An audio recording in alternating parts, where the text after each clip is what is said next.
Hi everyone and welcome. I'm Marcie Besecker, an independent demonstrator with Stampin' Up, and I'm from Clovis, California. Thank you so much for joining me. It's bingo night and I am super excited to be here with you. And for those of you that are new to bingo, don't worry about it. We are going to, I'll review everything with you so we can go over it and you can know exactly what to do. So don't worry about that.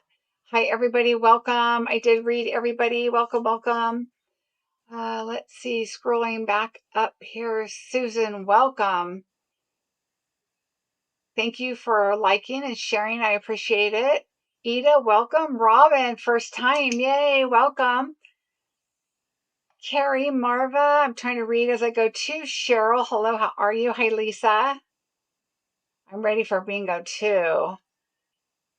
Hi, Carol, Beverly, Sarah, Cecile. Hello, Miss Anna. Kathy, Sherry, Connie, Susan, Rose, welcome, welcome everybody. Hi, Barb, welcome. And aloha to Barb. So, today I am, it's been crazy. My cable guy was here today. And my husband says, my internet's slow. Mine's been fine. And then he's like, oh, the TV's just not coming on as fast when I say Netflix. It takes a while. Well, so I'm like, well, okay. So the guy came, nothing wrong. But I said, hey, while you're here, check my internet, make sure everything's good, make sure everything's fast, make sure I have the top line, whatever, and everything is good. So, yay about that. I want to make sure I got all my messages for people. I had a lot of people, a couple people join at the end here, and I think I have everybody ready to go. Hi, Cindy. How are you? I'm glad you're here to watch. Let's go someplace new. Who is that? That is a new name. I don't know the names, and your picture is so small. So you'll have to tell me who you are. We are gearing up for leaders in Vegas in a couple of weeks. So I'm excited about that. So many things going on.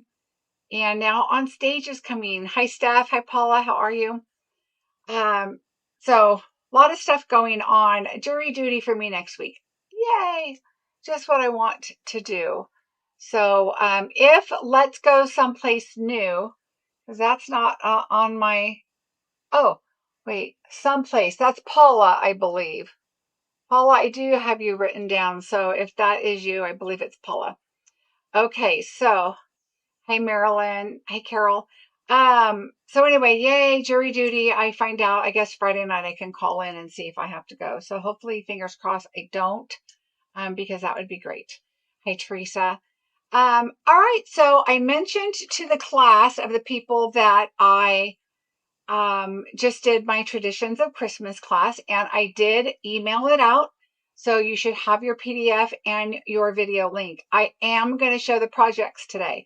So I did let you know that. So make sure if you are taking that class and you haven't looked yet, or if you want to be surprised and you haven't looked at your email yet, be aware I'm going to share that now.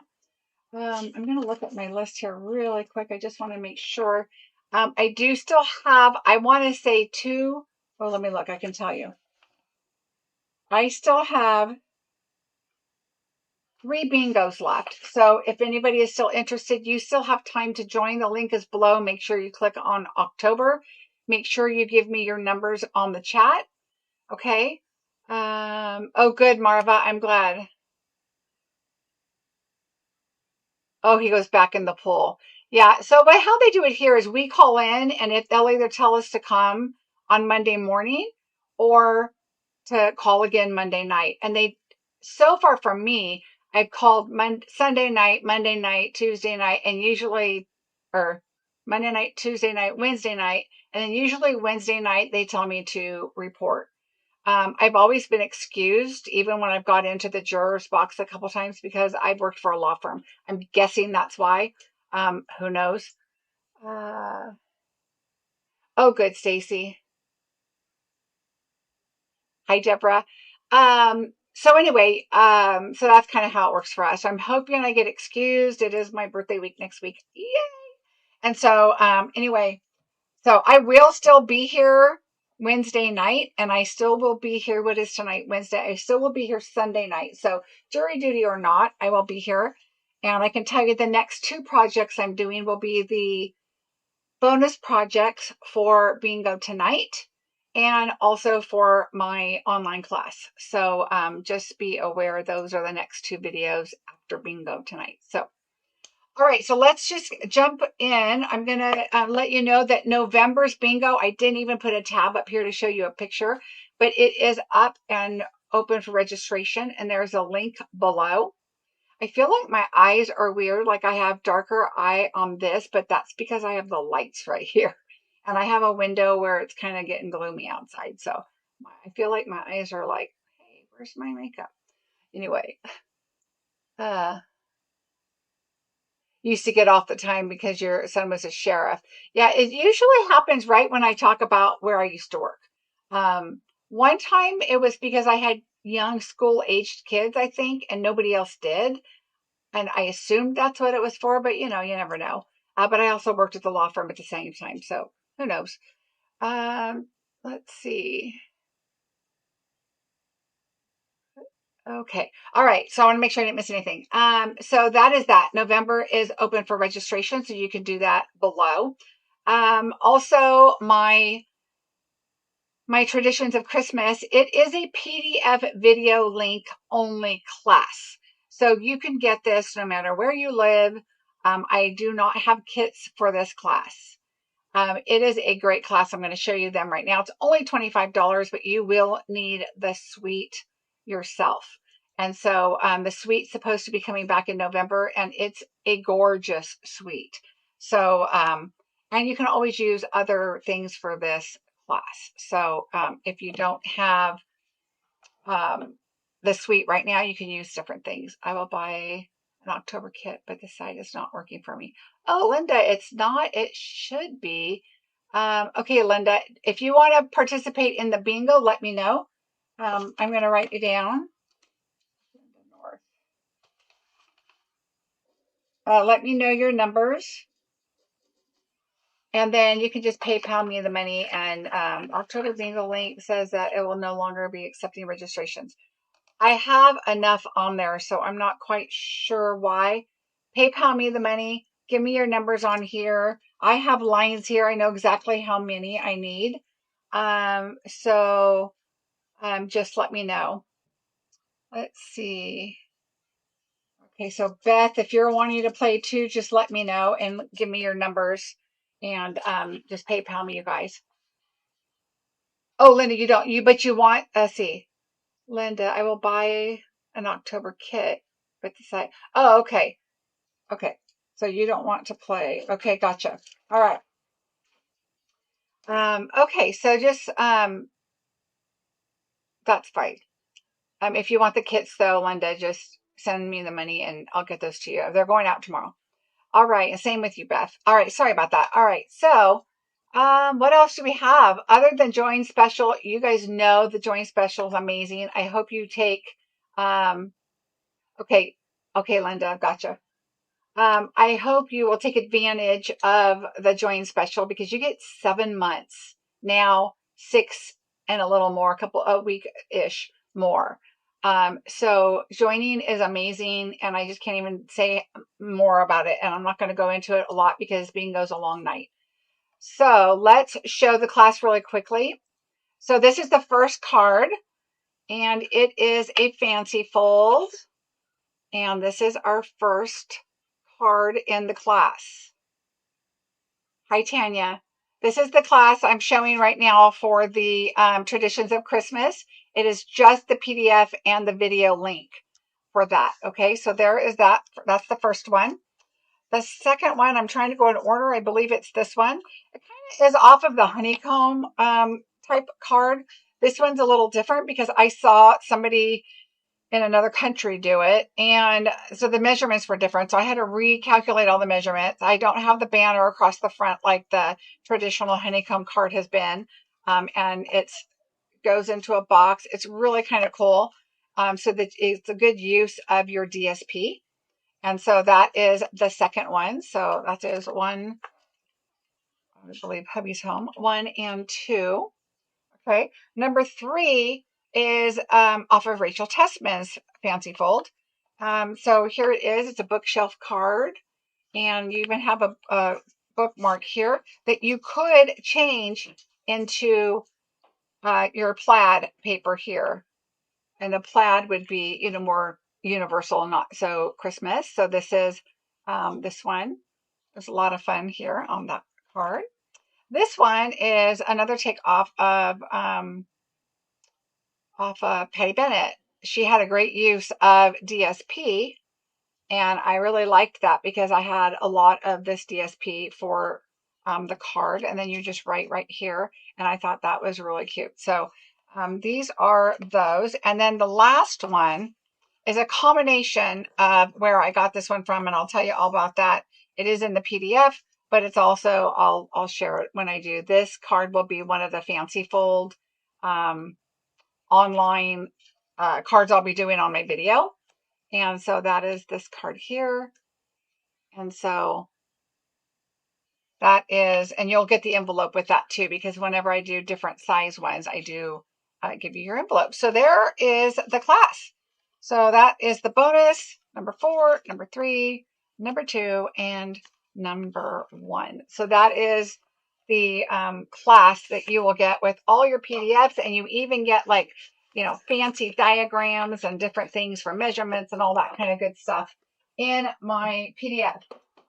And I show them on the video. So it really helps you with that. So, all right. So let's see, Beth, let me write your numbers down. Beth has 4, 9, 16, 23, and 28. All right. Gotcha. Okay. So now let me explain bingo a little bit. So how bingo works is I will create 4 projects, and then we will do bingo in between. Okay. You can chat on here and visit. I'm going to be creating. Once the first card's done, we will do the first bingo. I will take my numbers out of my bucket here, and I will put them down and call them out. I go a little fast at the beginning because it takes a while for people to get to the, like, B-I-N-G, and, you know, it takes a long time. So please make sure you are here and watching. Make sure your chat is on live chat. That way you're getting the current live chat that's on your, above your chat box. They'll have a little down arrow, and it might say top chat. Change it to live chat. Okay. Also, make sure that your bar across the bottom that goes right across here on your channel, make sure it's all the way to the right hand side, because that means you are going to be caught up to where we're at. If you click off and go on to another window and then come back, for whatever reason, for me anyway, it kind of lags my YouTube, and it doesn't always bring it up to where it should be. So I just want you to be aware of that. Okay. So if you go away and come back on a different page or whatever, drag that bar and make sure it's all the way over. What happens is after bingo, we're starting the next project, and then somebody says B, and I'm like, oh no, they're way behind. So just, you know, make sure you do that. That's fine, Beth. We'll PayPal. We'll worry about it when you can. Just send it PayPal. Okay, so that's that. Now, how you're going to do it is, if I put your number down and you have that number, you're going to type B in the comments. Okay, so just type a B that says, I'm going to shrink my screen a little bit because I can't see. There we go. So just type a B in there, and then type BI and be prepared. Okay. Like Anna did. Anna just did a B. Okay. So she's typed a B in there for me. Thank you, Anna.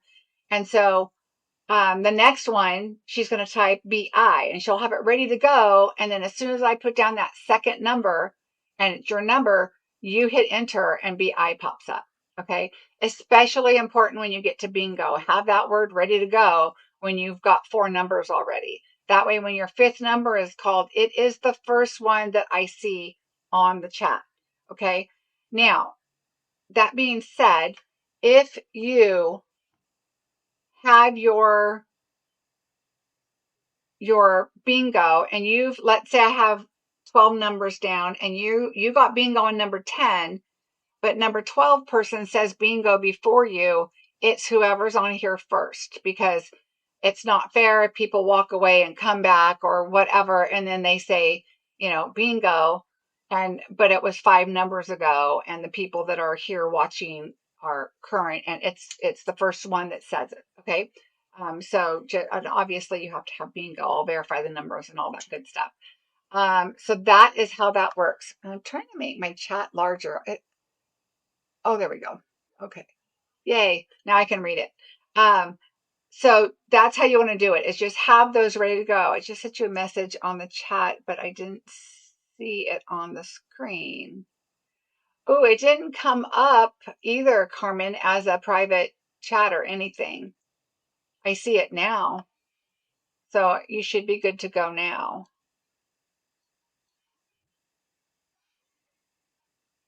So I have you on there now. Okay, so again, if I haven't acknowledged you that I know you're playing bingo tonight, let me know and make sure I have your numbers. The only one I added since the beginning of the video is Beth. So if there's anybody else, please let me know. All right, and that's pretty much it. Now, if the first person that wins gets bingo, the second person gets consolation.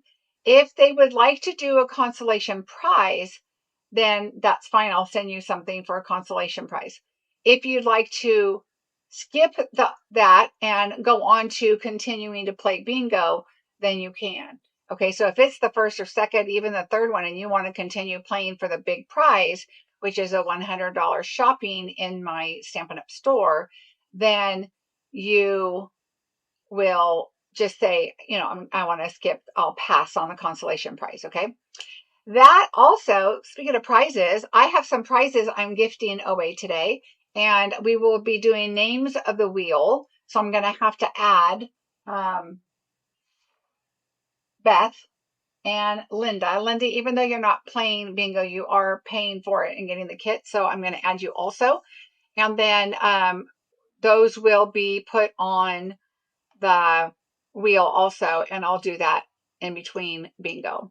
I paid on PayPal. I couldn't register on your web. Yeah, I think it's because I have this new form, and tonight I took it and copied it over to November, but I duplicated it. But for whatever reason, it didn't like that. So it seems like November's working, so that's fine, Carmen. I'll add you on here. 5, 10, 15, 20, and 25. Okay, perfect. I have one spot left. Okay, so that's how that works. Then what happens is when you win, you email me your order. So anything on the Stampin' Up! Store that's current and available, let me know what it is. I'll go in, and if you want free shipping, don't forget it's free shipping right now, the next couple days. Get your order in as soon as you can so we can do some free shipping. And then I will put your order in. I will screenshot your total. I'll send it to you along with an invoice, a PayPal invoice, and you pay the difference. Okay, so the first $100 is for me. If you don't want to spend any money, then get it as close to, $85, $90, $95, whatever your taxes, and, figure that out. And then I pay the first 100. So if that includes your tax and shipping, that's fine. If you put in, let's say, a $200 order, then I pay the first 100. You pay the balance to me, and then I submit your order, and it gets shipped directly to you. Hope that makes sense. The only other thing I want to quickly say is I am doing my flat rate boxes. Any orders of $100 or more, you will get a box as long as I still have them available, and I do have them available. Also, the Advent calendar, I have one I'm going to gift away this month, and that is on any order of $50 or more in my Stampin' Up! Store. You will go into a drawing also, and for that Advent, and I will send it to you at the beginning of November. All right. Good luck, everybody. I think that's it. If you have any questions, let me know. If I'm forgetting something, I'm sorry. I will probably say some things as we go so I don't forget. Obviously, you don't have your kits now. The reason I do that is I double, triple check myself tonight, make sure there's nothing missing in the kit. If there's something missing, I fix it tonight or tomorrow morning and get it out to you. It should be tomorrow. They should go out in the mail. They're already packaged and ready. I just haven't sealed them up. And that's about it. Tonight is about relaxing, enjoy yourself, visit, have a good time, and let's start. Let's get ready and do some fun here. All right. Card number 1 is so cute. It is with our Jolly Delivery set.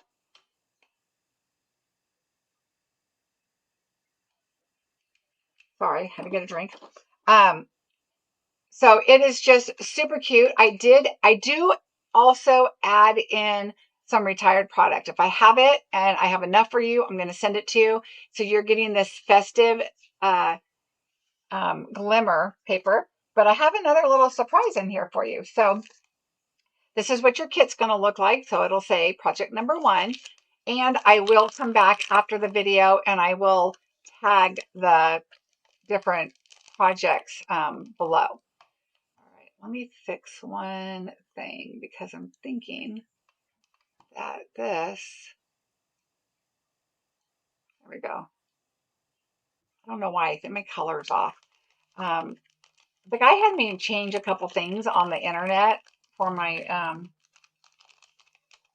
when he came this morning, and I just think something's kind of fishy. But anyway, all right, I didn't even fussy cut. So look at this, how cute. Let me get the dies out. Oh, let me grab the dies because I got to show you this.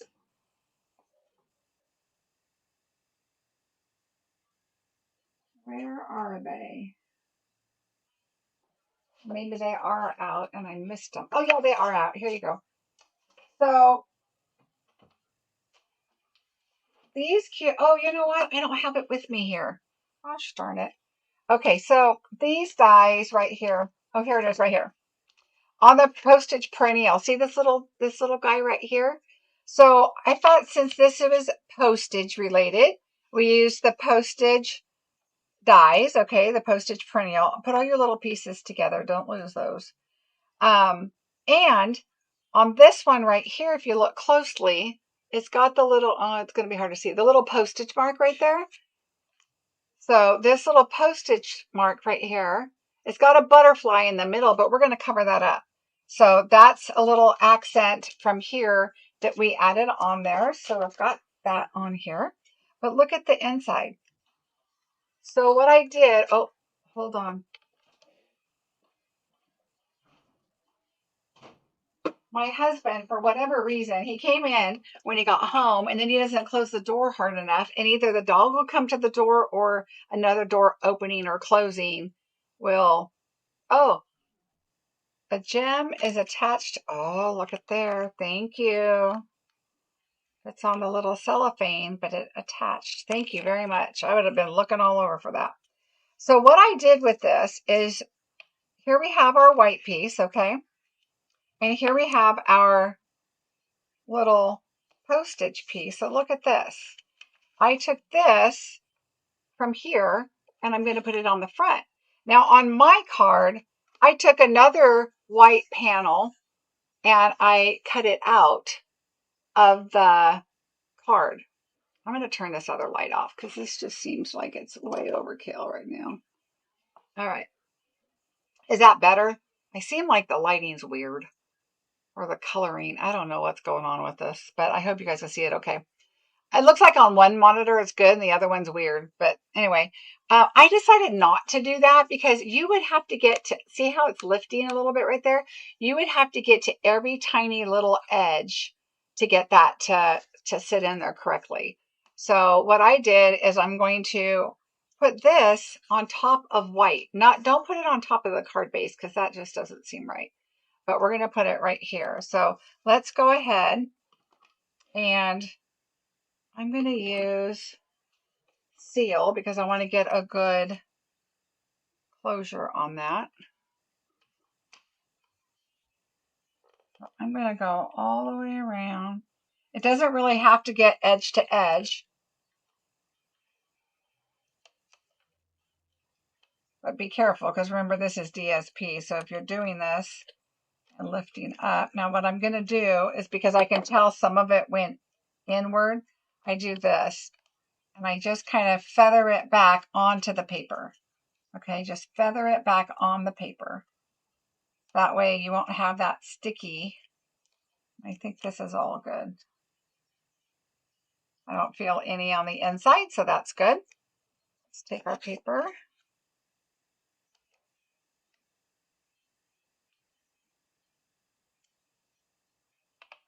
And now I'm thinking, did I put this exact same size? I don't know. Let me look. We're going to flip it over the wrong way. Okay, no, the white paper is slightly smaller, which is good. All right, so I think the easiest thing to do, because this is sticky, lay this down like this. Okay, get your fingers off of it so it's not attached to you. And then take your white paper, and I'm just going to kind of look all the way. There we go. Okay, and then do it like this, and then I'm going to go ahead with my seal again.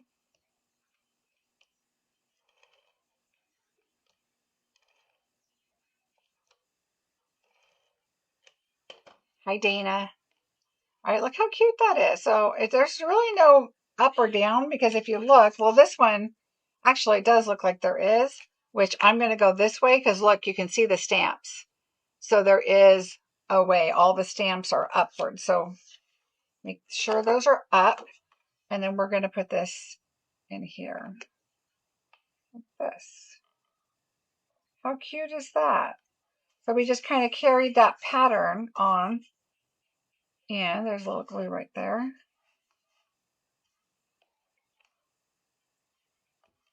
There we go. All right, so there's our card base. Now we're going to go ahead and take these two and go ahead and just put that right in the center of that. So, and I did those all, I didn't pop those up because we're popping up all the little pieces up on top. And so I decided, you know, Christmas cards seem to get too thick. All right.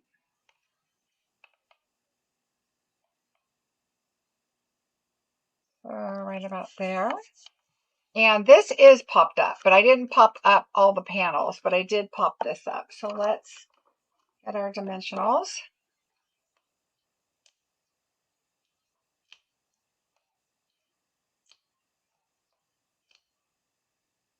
Oops.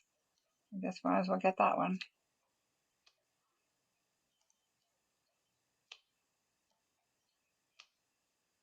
I know, sometimes I go overboard on these. Sometimes I don't, sometimes I do. But I like when these are larger. I like to make sure there's enough so that our image doesn't kind of cave in.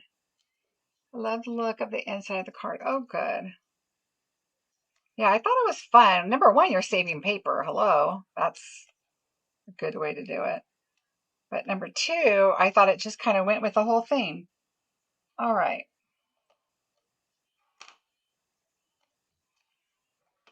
Yay, I'm going to the eye doctor this week. Woohoo! And if you don't watch me normally, you know, you'll learn that I like to put my silicone mat underneath when I do lighter images. It's super helpful. All right, I'm going to put that right about there. All right. All right, now we're going to set that aside, and we're going to bring in our green glimmer. Make sure your postage mark is your top right side, and we're just going to offset that just a little bit, and we need liquid glue for that.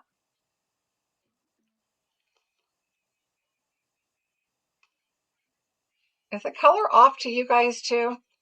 Because it's really bothering me here.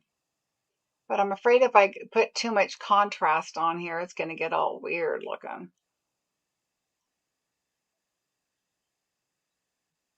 You know what I mean? Can you see it? It's getting all kind of weird. It looks like it's foggy. Oh, good Dolores. All right, so it's just going to go right here. So you're just going to off. Oh, did you see that? I use, oh, I use liquid. I was like, did I use seal? All right, so there we go. Set that aside. All right, you can tell I was working with glitter. There's glitter all over here. Okay, the next thing we're going to do, oh, I forgot to stamp on it. So guess what? We're stamping right on top of the glitter because, all right, we're going to use Garden Green. And we're using this Jolly Delivery set. So we're going to use Merry Christmas and Happy Wishes. So we're going to use that one right here. And hope that it stamps nicely right there. I just can't go down too far. Now this little bell here, I'm going to put right over that butterfly because butterfly does not work well right here.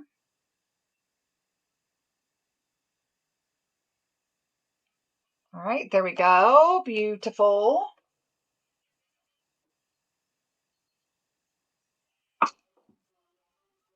All right, so now we are going to take a dimensional. As soon as okay, I got to start putting these in the same spot because I'm telling you, every video, I'm looking for my dimensionals. We're going to take this. Now, one of the things you're going to notice, and I think we'll notice on this one, I'm going to put the bell right about like that. So it's just kind of, how cute that looks. All right, we're going to set that aside. What we're going to do is our car. So this little car is going this way. Well, if you guys have the paper, then you know that, that you know that this one's going this way. There's a lot of different paper, but we've got our 3 gems and our ribbon, our little letter, which we need to cut, which means I need my scissors. And so we're just going to cut these. Super simple. There's no dies for these, so it's just as easy to cut out the DSP. You know, I cannot stamp for you for bingo or classes or anything. And then your little car, so let's cut him out. Little mail carrier guy, which happens to be a dog. Right? Just following it along, too close at the top, but that's okay. And I'm rounding my corners just a little bit because that's how his car is. Oh, that's too wide. I can't do all the other ones really narrow, and this one's super wide. There we go.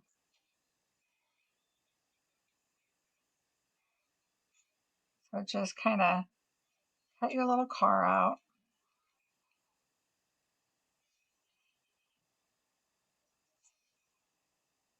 Normally I do this before bingo, but the cable guy took a little longer than I expected today. I was lucky I got makeup on. All right.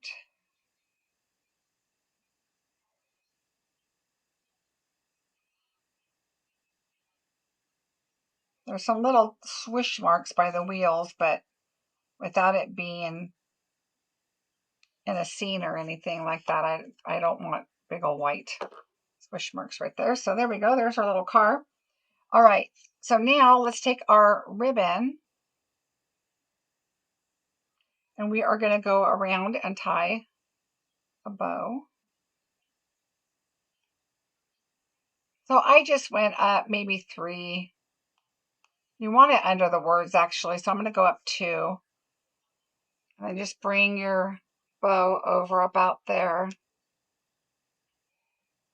Now, no, it's not going to be exactly straight because you've got your green over here. So your 2 would be down right in the middle of the green that doesn't have a notch. So, but your car is going to kind of block that anyway. So don't worry about that.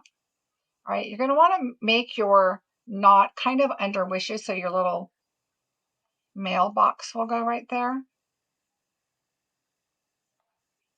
Okay, so you're just making a fun little, and I'm going to leave this long until I decide how short or how big the bow I want to make it. So I'm just going to leave it like that. And we are going to pop that up. So, oh no, we're not. We do not. Let me double check. I don't think we did. No, because we're popping up everything else. So we did this flat. So let's bring this back in. And we're just going to add some glue. You can add glue across the ribbon if you want. And then we're just going to put that. Think about your car. Oh yeah, your car is going to be over here. I probably should have put my bow on the left side, but that's okay. We're going to make it work. So I'm going to move it up just a tad for me. Okay, so I just eyeball it. And I still could. So let's see. We're going to undo this. Let's see how that works. Go over here. It's going to be a short bow. And that's okay.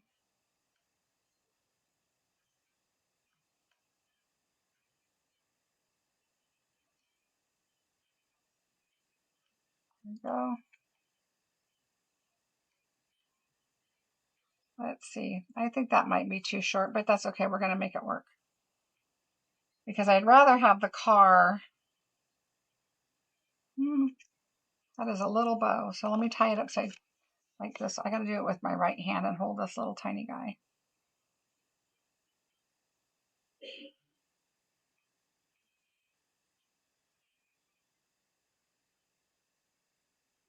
Come on.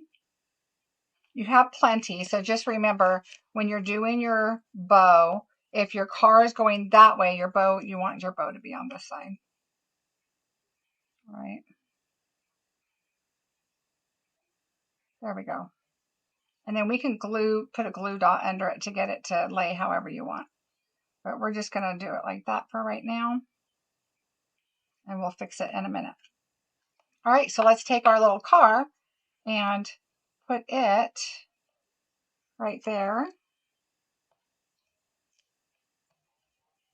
Now the car is going to be, I'm going to put a dimensional on the back corner and on the front bottom, but not right here.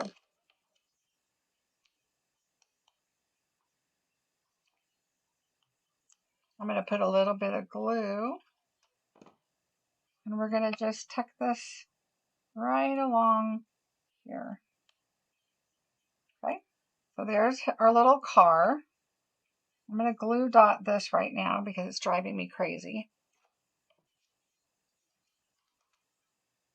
Oops.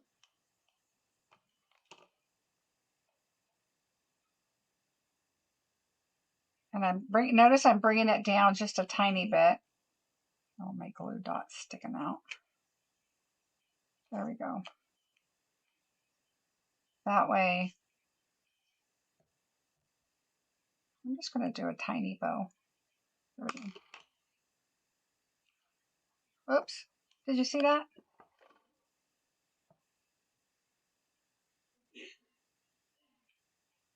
All right, Marcie, this is only card 1. Come on. Oh.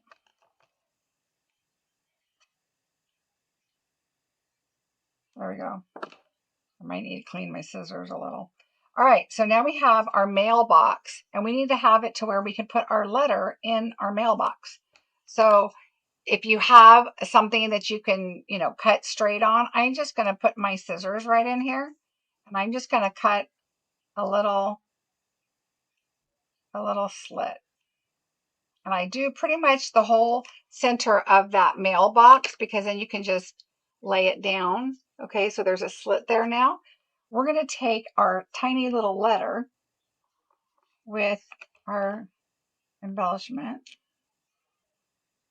And my letter is going to go, my mailbox is going to go here. I want the pretty part with the bow and the stamp. It's really hard to see it. And so I'm going to turn this over. This is going to go like this. It's going to look upside down. Well, we're going to do it like this. So I'm going to put this right here on this corner. Okay. And then I'm going to put the top part of my letter right there. And then now that's our little mail. You have the little letter there in the little mailbox. Okay.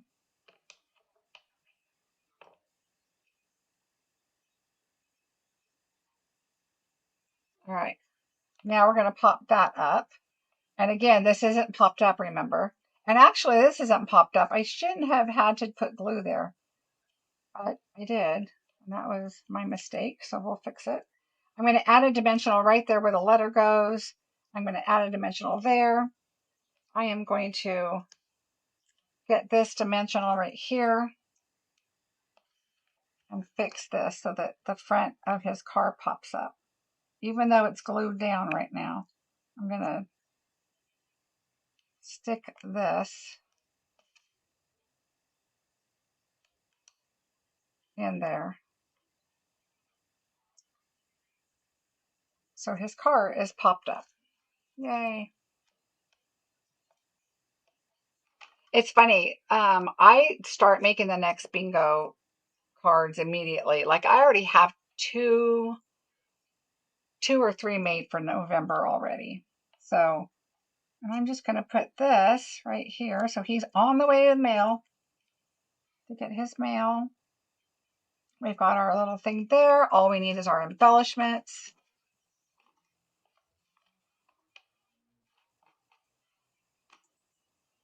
And our embellishments are from the deer dots right here. So I gave you 3.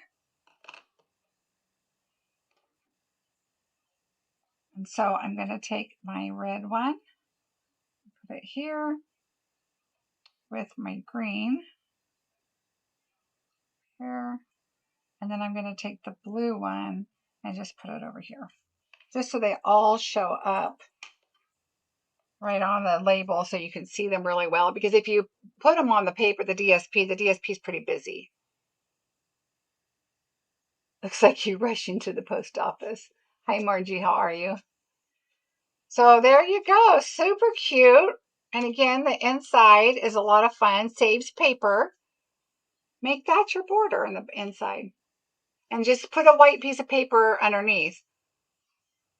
There you go. Now, if you wanted to, you could do the next size postage stamp and put it in there if you wanted. But when you're making a whole bunch, that's a lot to do. And then remember, some of yours will go this way. Some of yours will go that way. I recommend putting your bow next to your mailbox. It just gives you a little more room to do that. Okay.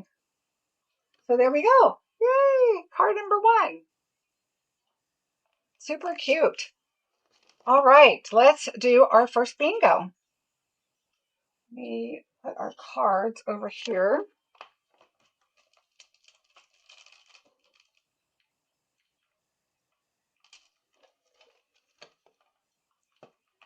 All right, can you please give me my numbers? Yes, Kathy.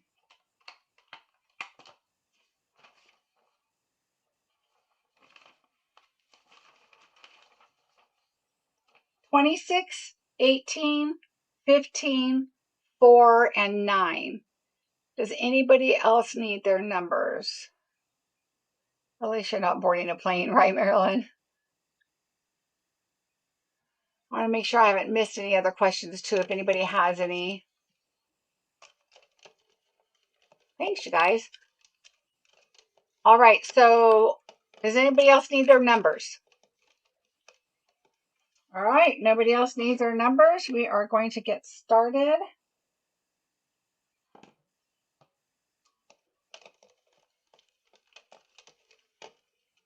All right, first number 5. Number 5.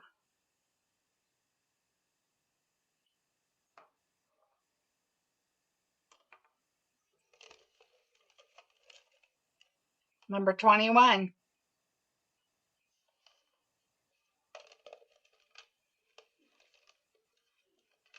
Ooh, Beverly and Lisa have B's already. Number 12.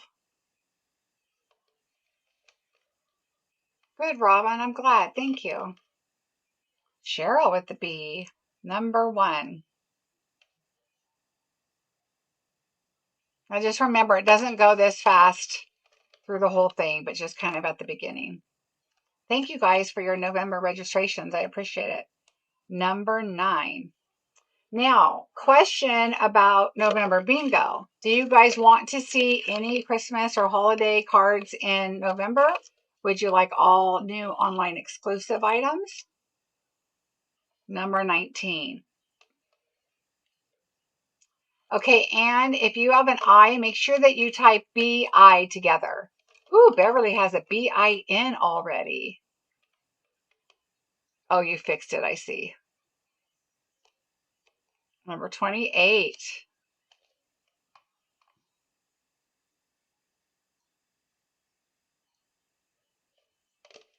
Cheryl has a B-I-N.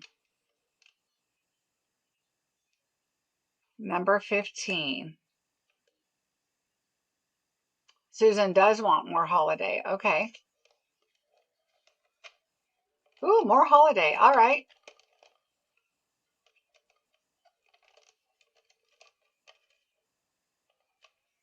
Winter. Okay, perfect. 26.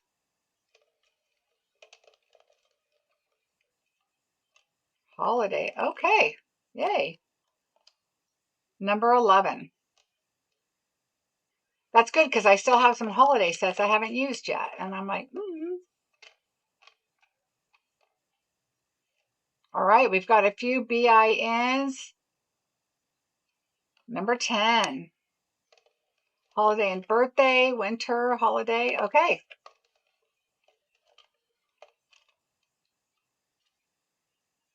Number 4. All right, I'm slowing down a bit. Robin has a BING. Dolores BIN. Lots of BIs. Susan, I might have missed hers, BIN. Carmen and Kathy.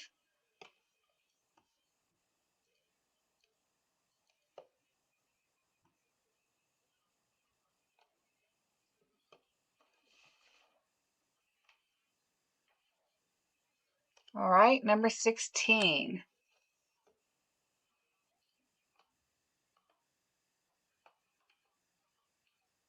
I'm adding names to the wheel so we can have everybody on. Ooh, BING, another one. 23.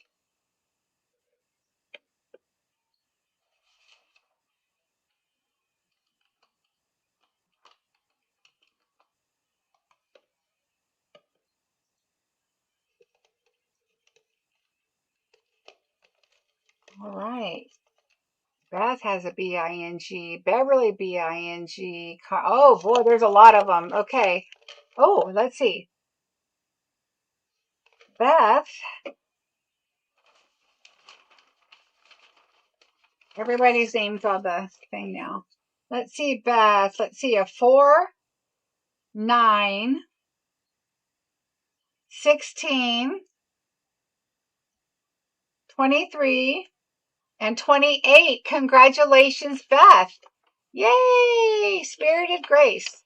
Congratulations. That is bingo number 1.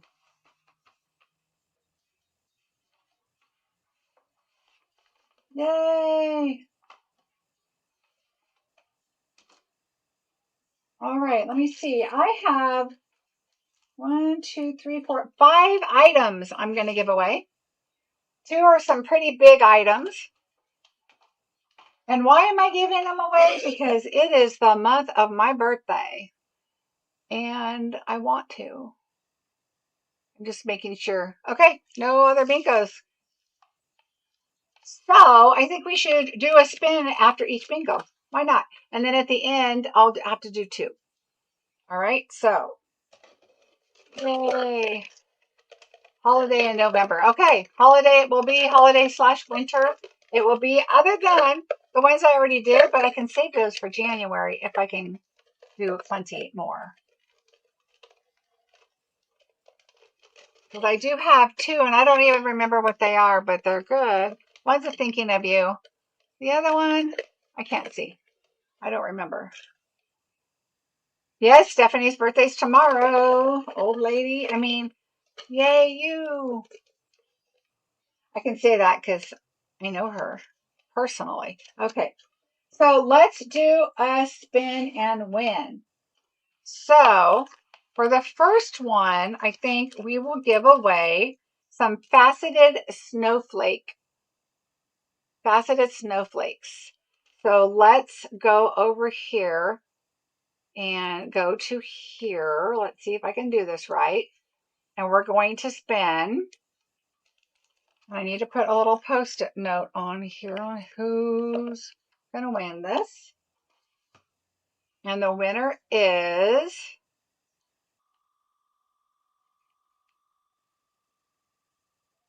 winner, Rose. Congratulations, Rose. So that will be coming in your bingo kit. Yay! Let's see. Let me go back to that and remove that so we can play that again in a minute. All right.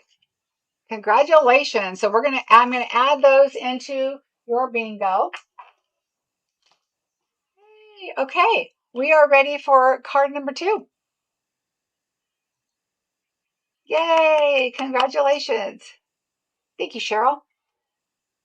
All right, so the next card is a fun fall card. I thought this was so cute, and I do a little bit of technique on here, so this is going to be a lot of fun for this. So you're going to have project number 2, and this is the Amber Autumn, which we're using Autumn Wishes right here. And then we're using the beautiful pumpkins. We're using the leaves, the pumpkin, the stem, and the leaves. We can't use too much of this because I would love to use this, but I can't stamp for you. So Autumn Wishes, you guys can put whatever you have fall-wise on there. And what else? Oh, and then from the Label Me Grateful, we're using the little acorn. This is a double set on here, but we're using the double acorns right there. All right, so that is going to be the second card. And we're using the Cajun Craze Gold Dots. These are so pretty. And so we're going to use those on here also. All right, so let's open up your kit. We've got some technique here to do. You know what I'm going to do is I need to jump up and grab a grid sheet. I mentioned that on my last video, and I forgot to grab them. And when Stampin' Up! Was getting rid of them, trust me, I bought a few. I should have bought more. Well, more than a few. But I love these, and I wish they would bring them back. So, but without our Stamparatus, I guess they didn't see a need, but I use them all the time. All right. There we go. Okay. Let's open our kit up. Yes, that metallic paper is I call it the bronze paper, but it's beautiful. Here it is right here. So pretty. And it's perfect for fall. All right, so on the inside, we do our traditional. We're going to move everything on the top over. I'm going to even include this piece here. We're going to start in the middle like I normally do. And we have our beige.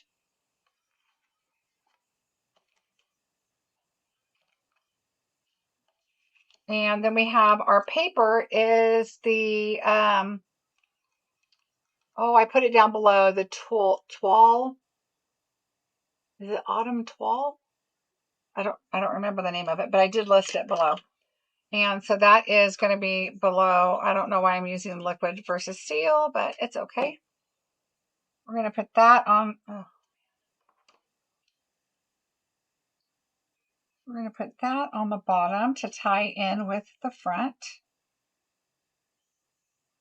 And then we're going to take just a little bit of that bronze metallic and put a little bit just above this DSP to give it a little accent.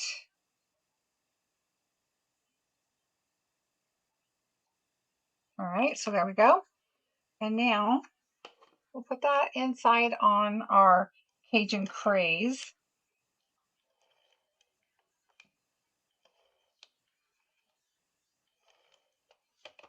I'm noticing this move down a little bit. Okay, put that on our Cajun Craze. I love Cajun Craze. Isn't that a beautiful color? I need to use it more often, but it's really masculine or fall is pretty much when I use it. All right. All right, so there's that. Let's add this on the inside of a card.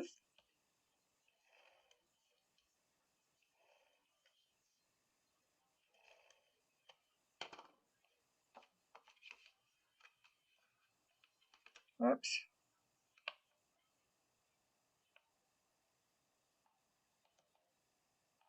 All right, there we go. Inside of our early espresso. All right, so now on the front, I love this paper. Isn't this pretty? I absolutely love the pumpkin. So we're going to take this and add this on the top here. We're going to take this and add it on the bottom. And again, it's giving you an 1/8 of an inch around, so it kind of gives you an idea. So I like to start, I'll start with the top and I'll show you what I do. I'm going to use my seal.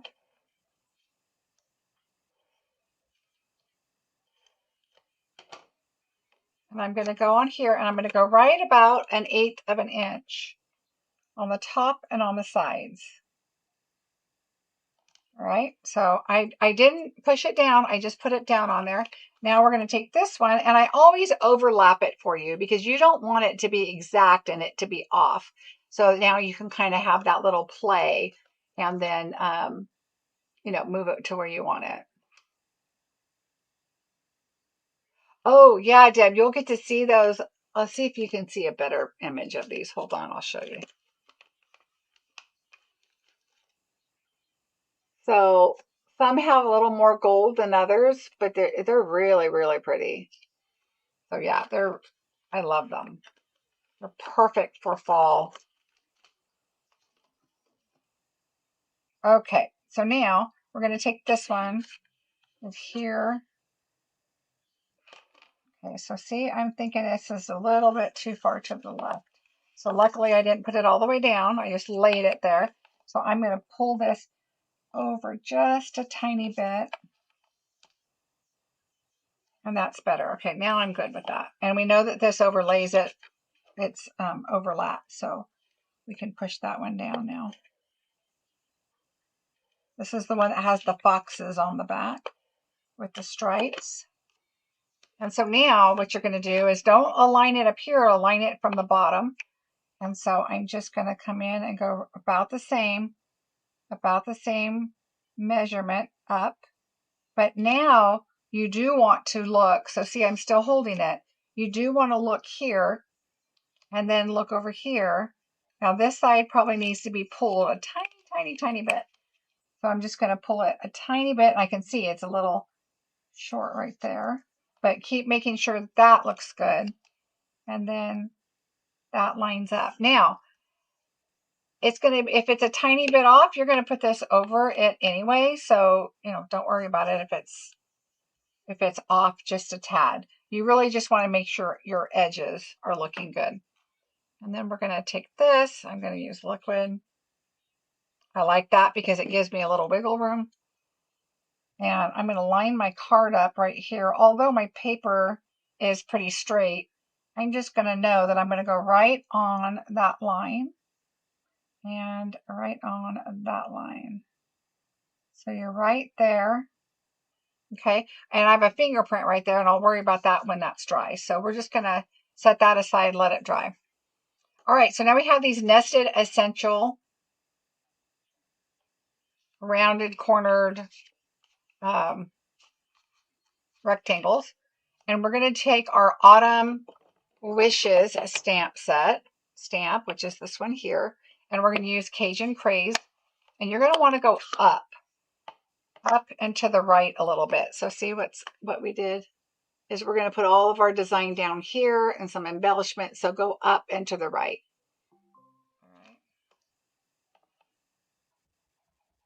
Ooh, that might be the high chair I ordered. It's supposed to come today.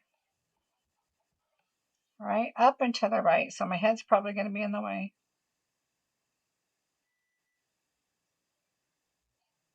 Up and to the right. Okay. All right, now we are going to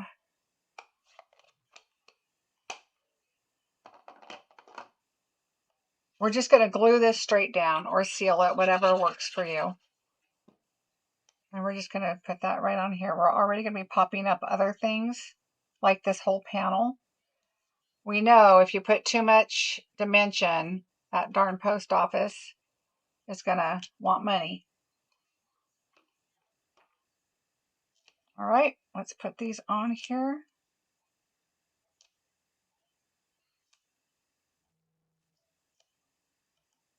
All right, so we'll put that over there and get that ready for a little bit. We're going to do some other things first. All right, so now we're going to bring this in. Get yourself a piece of scratch paper, whatever you have. I love my grid sheet. And this, your pumpkin, is two-sided, okay? It's the two-tone paper, but we're going to use the light side because that's where your it's embossed, okay? And so we're going to, oh, and I forgot to add that embossing folder onto, I think it's called Gathering Leaves or Gathering Fall or something. Hello from the North Shore. Hi, Nancy. I almost said sorry, Nancy, when I talked about the post office. But I know that's not you. I know you know. All right, we're going to take pumpkin pie because we use pumpkin pie paper. And we're going to give it a little bit of, oh, look, I had a little glue bubble right there. I must have squirted out of my glue bottle. But see how it's got a little texture on there? We're going to add a little because otherwise it's going to look like this. And I want it to kind of go into the Cajun Craze color a little bit. And so, or look like it. I thought Cajun Craze would be a little too dark. So I did pumpkin.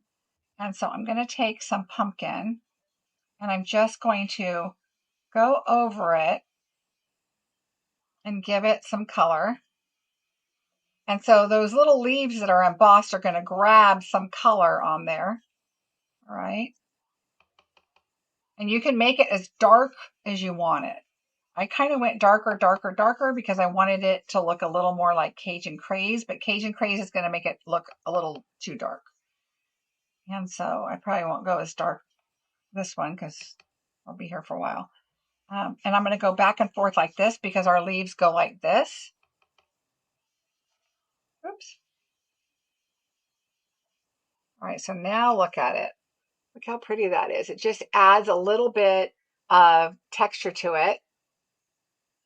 Okay, so I just kind of go every angle. See how it's getting darker because I went again? And go every angle just to get it on there and get that texture on there. Ooh, pretty. Okay, so that's good. That's what I want. All right, so when you wipe that off. When you do a pumpkin, your stem should go on the front. So a lot of people think, oh, I'm going to put my stem on the back, and it can, but the stem really looks a little more authentic if it's on the front. So we're just going to glue this little guy. Oop. Now, if you wanted to, you could even get out your pecan pie and, do your stem a little bit and give it a little more color if you wanted to. We're going to do a little more color on here, but I didn't go too crazy because I kind of want some brightness to it also. And so we're going to bring in the silicone mat. Set it right here. We're going to set down our pumpkin. And then can you guys see? Yeah. And then I'm just going to add my little, and I want it kind of crooked. I'm going to make it go like sideways. Okay, so we're just going to leave that. Don't worry about the glue. Just leave it there. We can clean that up in a minute. All right, I just take my pokey tool and push it down there. Make sure it's on there. Now you could take your pick or your pokey tool, whatever you have, and you could come back in and just kind of clean up that wet glue while it's there, or it cleans up pretty good once it's wet too. But I usually do it when it's wet because it's just a little easier to clean up. Okay, so there's that. We'll leave that for now. All right, so we have our leaves, and I did not color the leaves, but if you wanted to, you could. I decided not to because they are perfect like they are. But look at our little acorns here. Aren't you proud of me? I'm not saying pine cones. I was calling pine cones acorns. All right, so what we're going to do here is we are going to take our, oh, I forgot. You know what? I didn't write Mossy Meadow down, but I should have. So I'm going to grab my light Mossy Meadow, and we're going to do our stem. So let me see if I can zoom you in a little bit.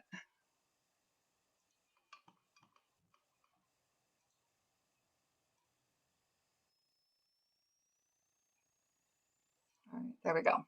All right. So we're going to take this and just go right up to the acorn and go out and color the stem. Now, maybe acorn branches are brown. I don't know. But I kind of like the idea of it being green. There should be alive. So I made up Mossy Meadow to kind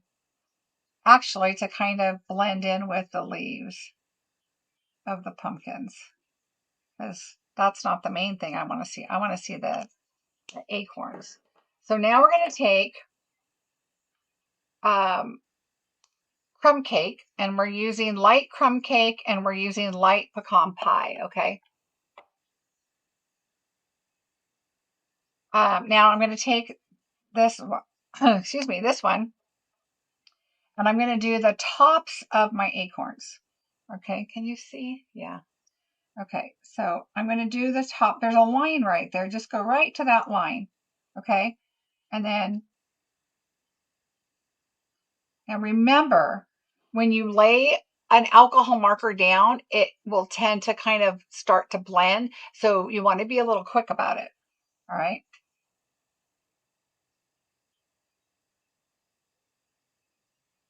For those of you that this is your first bingo, I should have warned you at the beginning. It's kind of a long night, but I try to make it fast for you. All right, we're going to go this. But I also like to do stuff to teach while we're doing this. Okay, so I'm going to turn this and use a clean piece over here. There we go. All right, so that's what we have so far. Now we're going to take our light pecan pie and we're going to color our acorns. And again, I just go, oops, like straight across and then come down. So just do like a swish right where, let me show you. See, there's a little line right there in the die. And so you could cut that and paste it and then, do different colors, but this is much easier. Get your blends. Blends are amazing and they're so nice. And see how it's lightening up already? See how that one's darker? They'll lighten up. So you can do them over as much as you want, make them as dark as you want. I'll probably go over these one more time to make them a little darker. We want to definitely have a contrast, right? So now I'm going to start over. See how light it is? We're going to go one more time. Now look at those.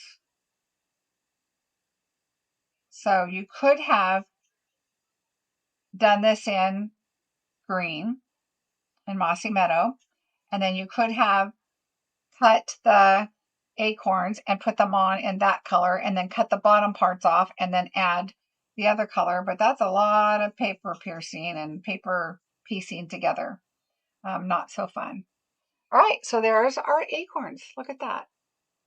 Now I think the only thing I think I should do is I'm going to go back with my crumb cake and I'm going to make those just a little darker. Yeah, I like that. It looks a little richer.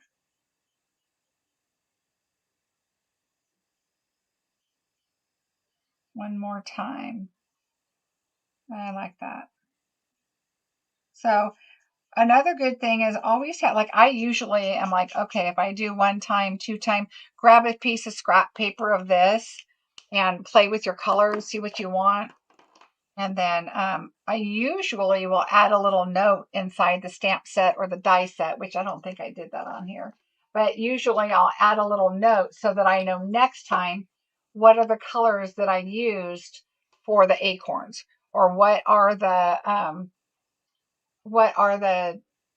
stamp sets, you know, which ones did I use the dies for certain things, certain layering or whatever. All right, we're going to pop this little guy up. So let's go ahead and add our dimensionals on here. I'm going to do one here and one here. And then I always like to support anything that I've glued. And I have a little half of a mini dimensional right here.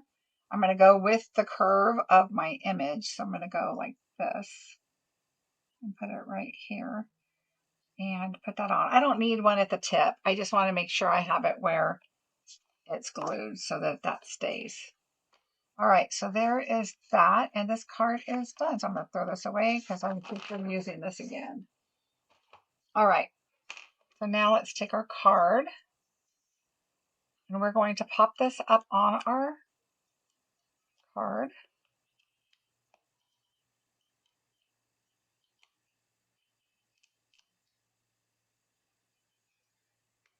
All right, so I want to see as much of this as I can. So I definitely want to see this down here. I know it's going to cover a lot up, and that's just how it is with this paper, but I love this paper. I will come up with something with this paper. I already have an idea. And I have a feeling now that you said you want winter and holiday, I might do another fall card. We'll see. Because I want to use this set again. The problem is I really want to use the one with this one. But look how pretty this is. But they're stamps, so that's the challenge I have with bingo, right? All right, so we're going to add our acorn on there. I mean, our pumpkin.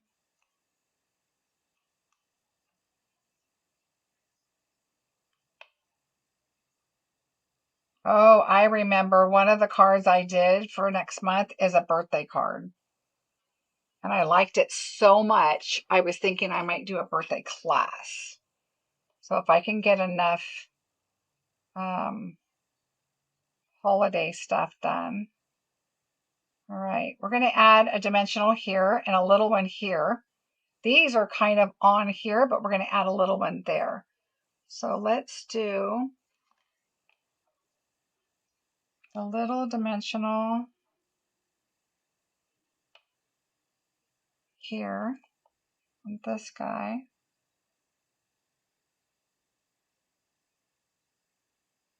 Let's see if we don't see that white. Yeah, we're good. All right, and I'm just going to do a little one here too. And then on this guy, we do a little one on the tip, should work. On the tip of this one. All right, and then we'll use glue on the other parts. Would you guys like a birthday class in January? Oh yes, I'll zoom out. Thank you for the reminder. It's so weird because sometimes I just don't look up. I'm like all, there we go. Okay. All right, so now we're going to put those on there and we're going to add some glue. We're going to add glue on this one. And I don't know on that one yet, because that's going to be down. I might need a dimensional. Yeah. Let's put a dimensional on that one.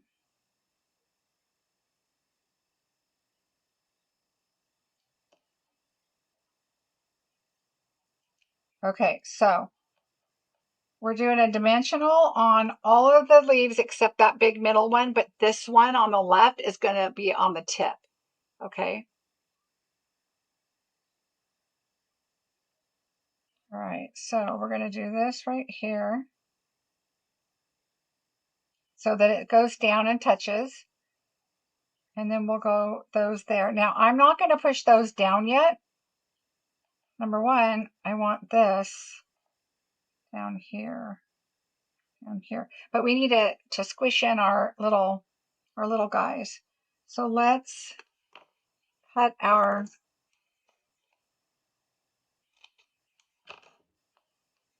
dimensionals, and we'll add them here to our acorns.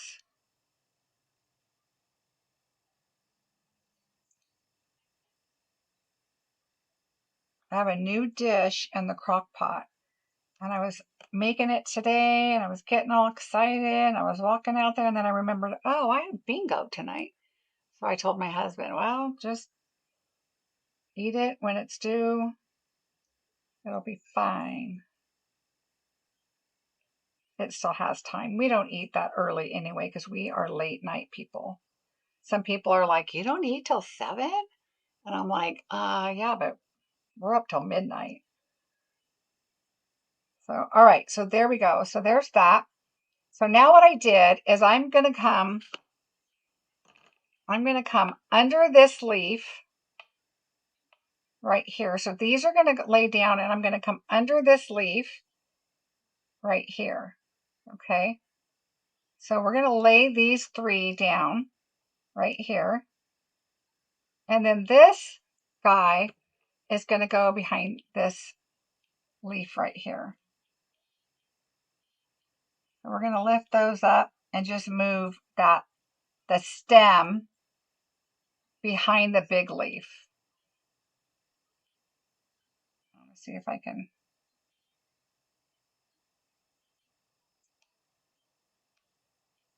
And he'll be laying on the big leaf. Okay, let's see if you can see. So I put these guys here tucked under this leaf, and now that is now down, the dimensionals down on that one. And we'll have to lay that one down. This one, the stem comes behind this leaf, so it's back here. And then this little one goes right on this leaf on the edge there. Okay, so they're just kind of all snuggled in there together. All right. Oh, it's only 6:15 here, Deb. That would be nice. In January 1st, oh yeah, I'm going to be doing Valentine's for sure. Yes, birthday class. Okay, good. I'll start setting that up because I'm loving the card I did for. Okay, so these are a little higher than these, so just whatever works for you, position them however you want them. Now, what I did do is I took a glue dot and I added. Make sure which way I added my little bow here. And this twine is from this right here, this one. Early Espresso and Old Olive Linen. I took the Early Espresso one. I'm just going to put it right here at the base of a pumpkin stem. And then we're going to take our gems. And I always do the large and the small together. Okay. And then I take the medium and I put it somewhere else. And we're just going to tuck it over here behind the pumpkin. All right. There we go. And then you can come back in with a tissue or whatever and get your little fingerprint off of there. Done. There we go. All right, so that was project number 2. So fun. Oh, we should probably put it on the card base. What do you guys think? Let's do that. I should have done that before I did all that gluing of everything that's going to hold my card base up right here. All my stuff right here. All right. Now you can also bring this down so that this dimensional is down farther and not on top of the pumpkin, on top of this. So you don't have that lump in your card. So, you think about that when you're doing it. See, all these, this is why I send the kits after, because I come up with all these tips as I'm doing it, thinking, oh, I should tell you this, I should tell you that. Let's see. This is crooked, so I'm trying to fix it.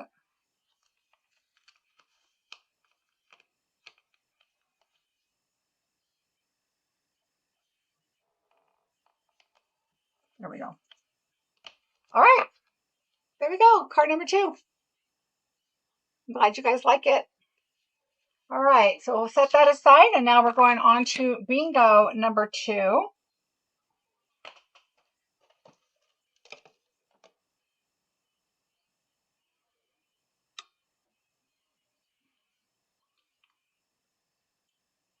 Sorry, drink break. Okay. Let me wipe all this adhesive off here so we don't get it all over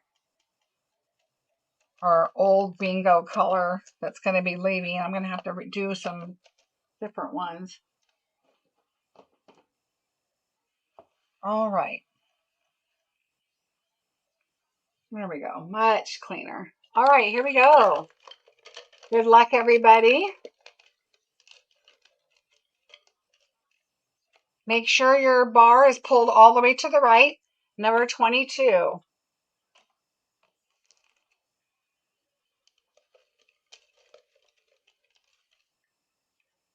Number 17.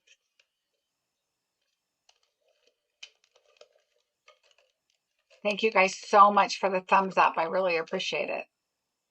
Number 13.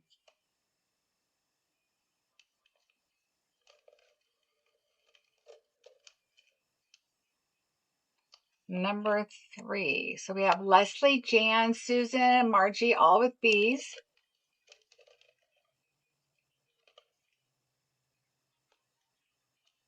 Number 10.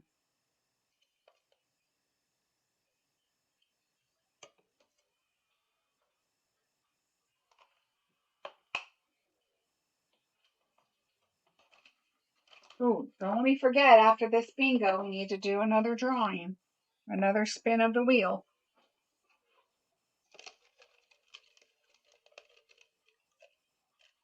Number 20. Ooh, Carol has a B-I-N already.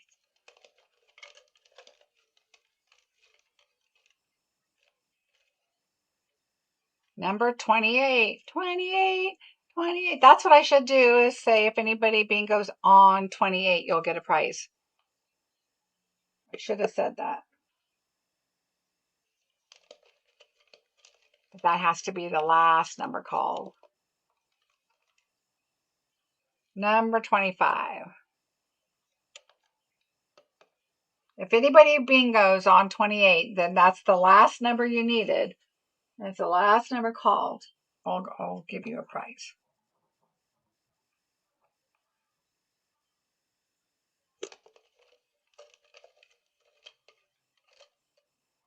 Number 7.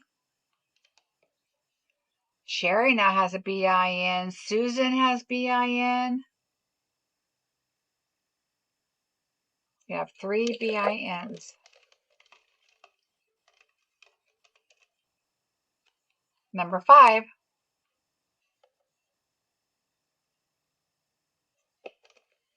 Ooh, Margie and Sarah.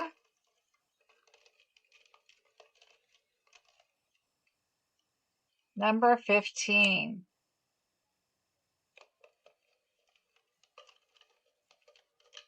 And remember, you can only win bingo one time. 29.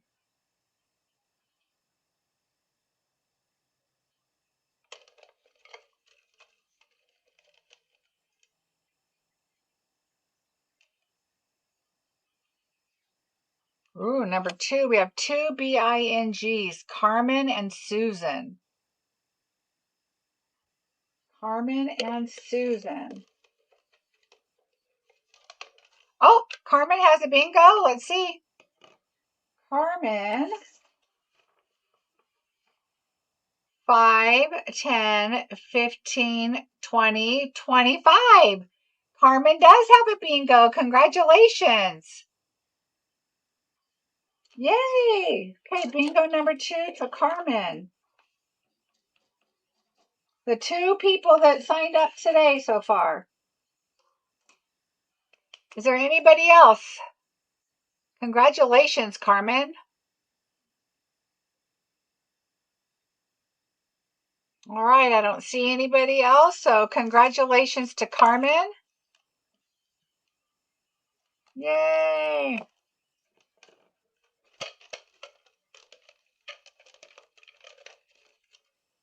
All right, let's do another drawing. This time we'll do something different. We will do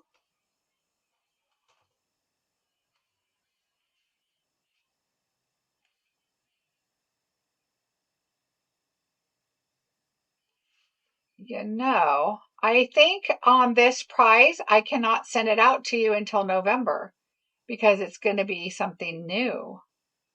So I'm just thinking to myself, like, oh, shoot, I don't think I'm supposed to send this out. I mean, to do this until November. So I'm going to have to hold on to the next prize, and it will be in November. So let me go back to my winning page here and go up to the wheel. And this prize is going to be the Create Haven bundle. So let's see, I'll show it to you in a minute. Let's do our drawing. And the winner is, and it cannot be the same person twice, FYI, Julie B. Yay, Julie. Okay, I'm going to go ahead and delete that because we're going to use that again. And here you go. This is what you have won, the Creative Haven bundle in the new packaging with dies and a stamp set. So I will put your name on here as I find my Post-its. And I cannot mail these out until November 4th. November 4th. So if you don't have them directly after that, remind me. But I will put this on my calendar at the end of the video. Congratulations. All right, there's that one. And the gems, I'm going to have to put these in for rows in a pile. All right, congratulations. Woohoo! Okay, so now let's move on to project number 3. Project number 3 is so stinking cute. You ready? Look.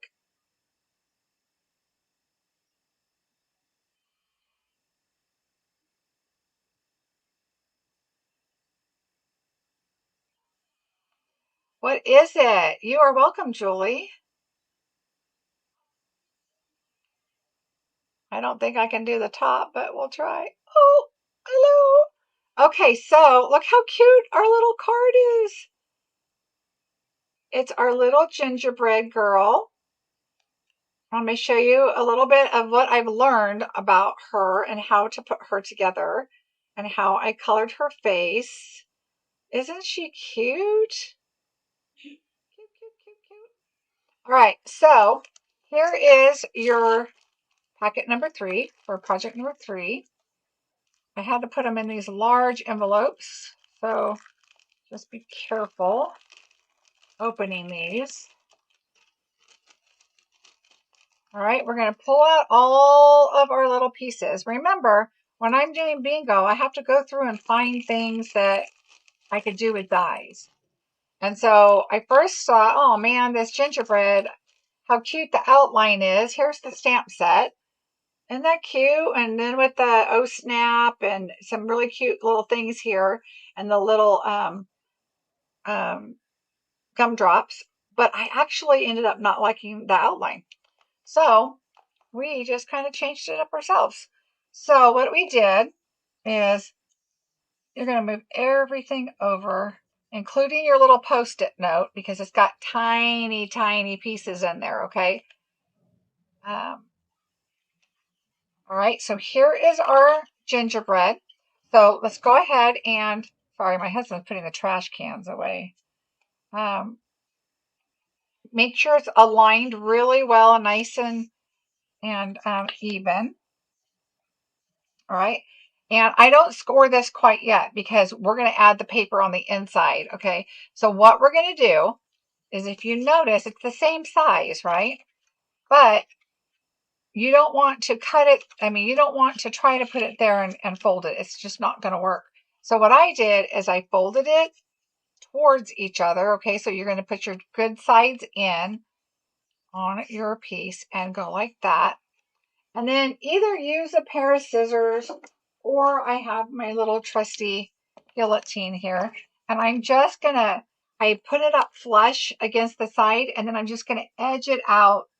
Oh, I don't know, 1/8 of an inch, 1/4 of an inch, not very much. So if you notice in the middle here, okay, so it's like 1/8 of an inch. You're not going to take that much off, just enough to get that seam off. So I'm just going to scooch it just a little bit past the blade, and let's see if that was enough.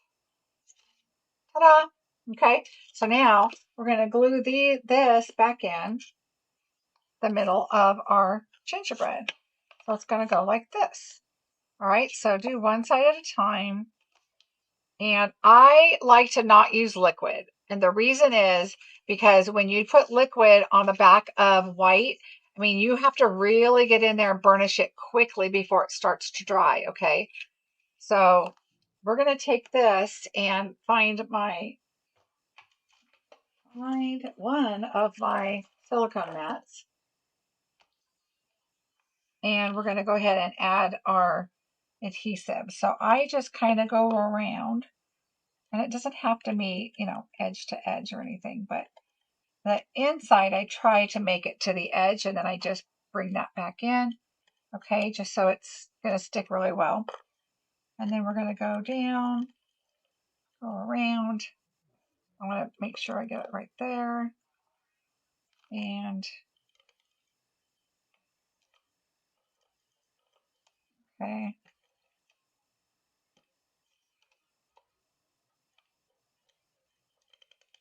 Back up, do the arm, just get it as close as you can. Make sure you bring all that extra little glue in here and the rest of the head. All right, oops, right there. Okay, so there's this side. And if you pick it up, you can kind of see if you've got any glue sticking out, and the rest is good. All right, so we're going to bring in our little guy here. And now you want it to go, if you look at it, remember it's the same size other than that little piece that we cut off. So you do want to go edge to edge the best you can. Okay, so I am going to start at the hand and the foot. So I'm going to go to the foot, and I'm not going to push anything down. I'm just going to kind of guide it, starting at the hand. And then I'm going to kind of move it inward so you can see the leg. Okay, so I still have a good grip of this, and I can kind of, nudge it around. So I'm going to kind of just nudge that where I want. It's not going to be perfect. It's a handmade card, right? And then you've got the other leg, you've got the head. See, like I can see a tiny bit right there. I'm not even that concerned. As long as it's for the most part covered and pretty even, that's what you want. So we got to do this again. Remember, we're going to do it on this side. It's going to go like that. So we've got this arm that we need to definitely make sure we get that in the edge. Okay. Now, if you wanted to use liquid, you could just be really fast about putting it on and then rubbing it. Because otherwise, when you go to sign your card, you're going to be writing over lumpy glue. And you don't want to do that. All right. This seal right here has seen its days.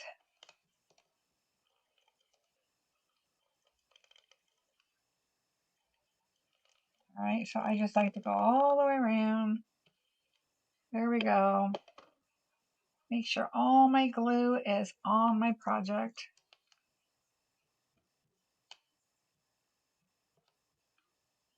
All right, there we go.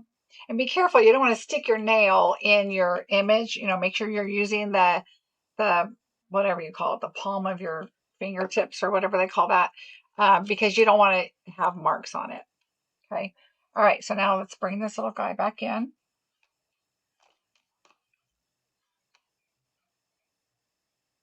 Oops. I'm going to hold it on this hand now because I'm right-handed. It'll be easier. So just put it on here and look at the legs. I'm really looking at this one leg because if this one's right, that one's probably going to be fine. And then look at the head. Right? And then lightly drop it in case you need to nudge it a little here and there. Okay. And I think I am good with that. All right. So there's our little guy. So if this is off, see, it's just, you only have this tiny hinge right here. So it's going to be, you know, a little off unless you hold it, you know, just perfectly, and then it's going to be fine. All right. But once you let go, it's just this little tiny hinge that's holding this whole little guy. All right. So there she is. Now we have our hat and our scarf, and these are coming from our DSP, the in color. I believe this was Strawberry Slush. All right, so we're going to add these on.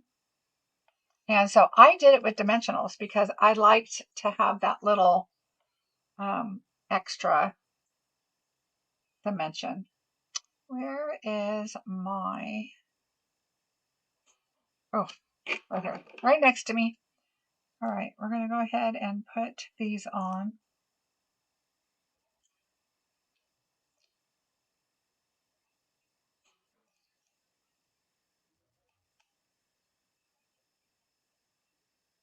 My husband's out in the backyard on the side, and I have my window open over there. And so he's probably like, oh, I gotta be quiet because I can hear her. I know she can hear me. All right, we need one more. Because DSP is a lot thinner than cardstock, I just want to make sure that I have a good coverage for my scarf.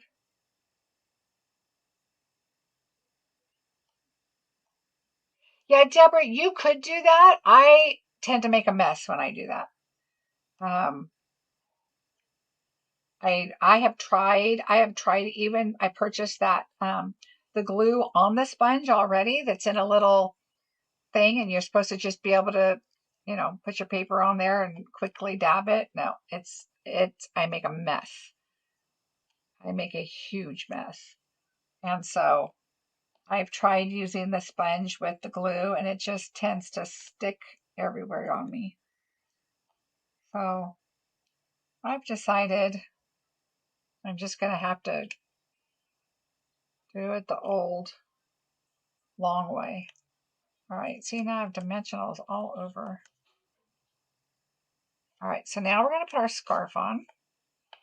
So I just go neck to neck. It doesn't have to be, you know, I do it a little slant.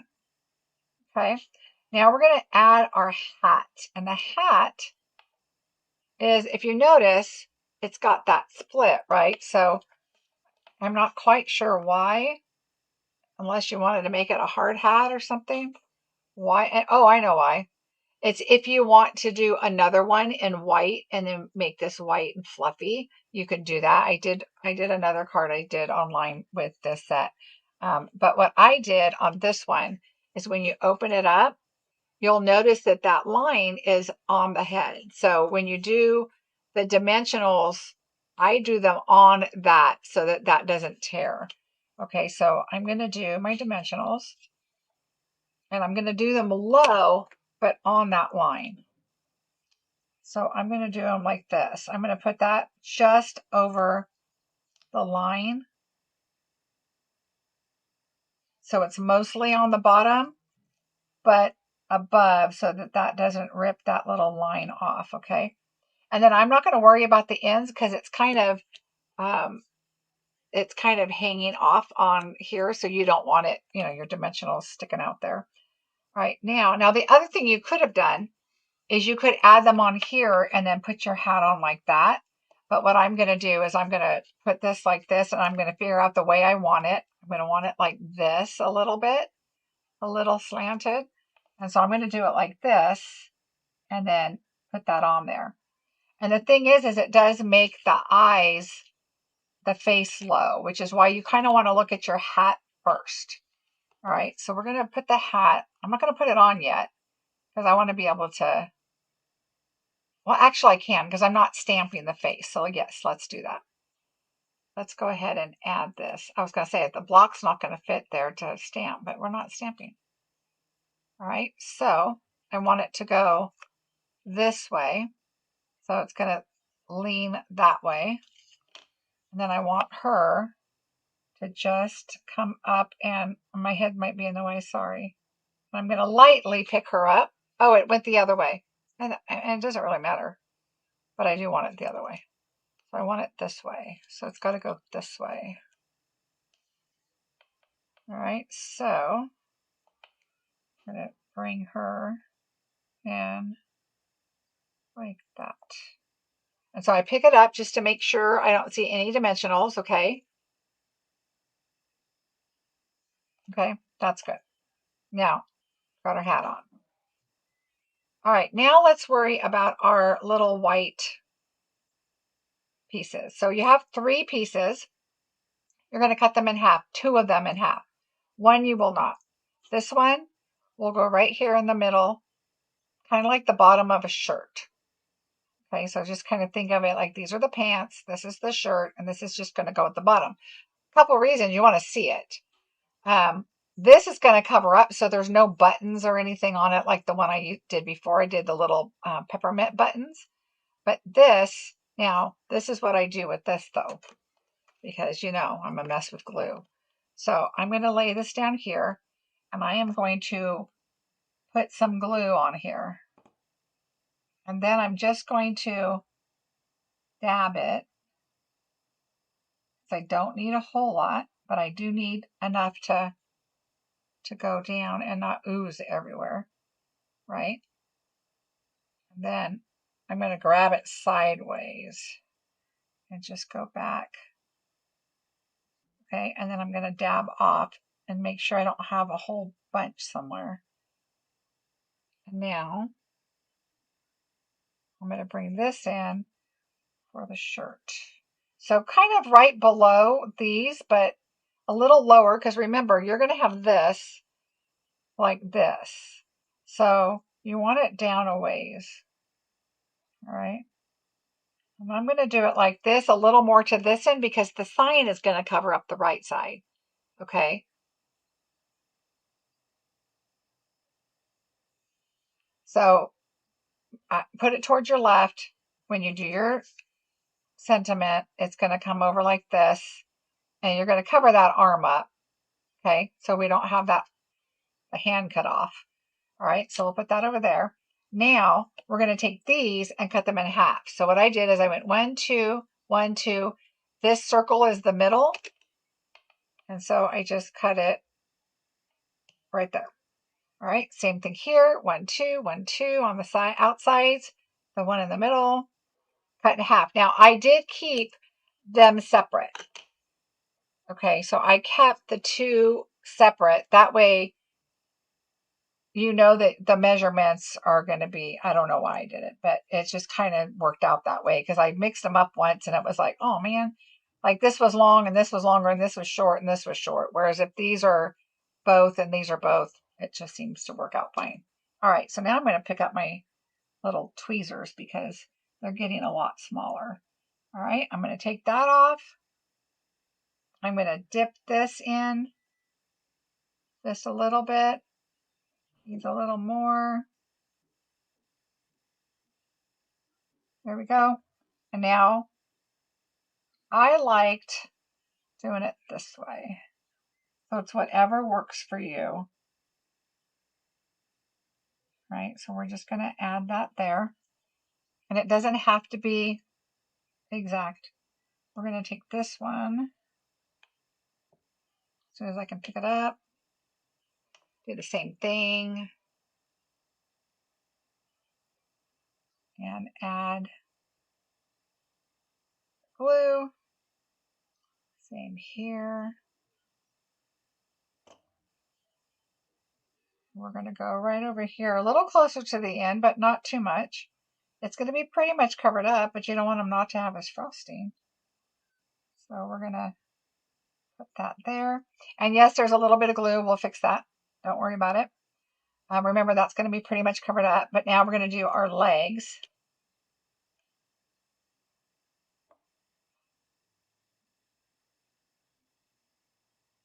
All right, we're going to add a little more because it's easier to put it in a little puddle of glue.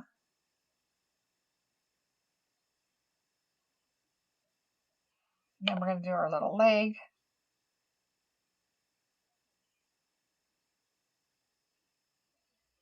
And one more.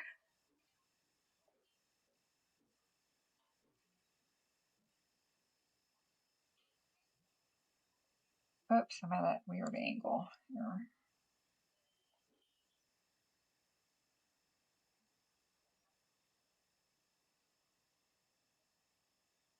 Got some on top right there. All right, we're going to come back over here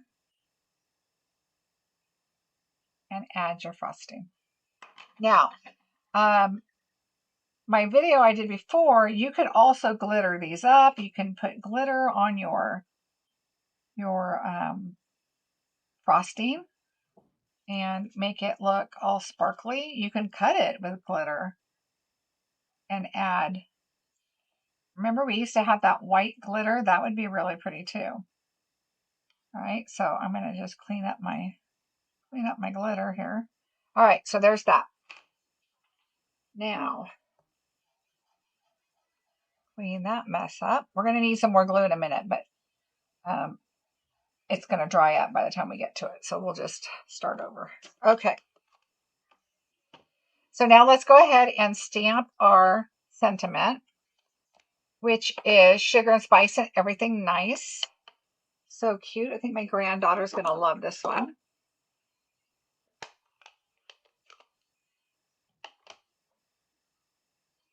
All right. Notice I like to go all over my pad just to make sure. Number one, it kind of helps the ink stay even. I'm going to go towards the top here because I've got those G's hanging down there. All right, sugar, spice, everything nice.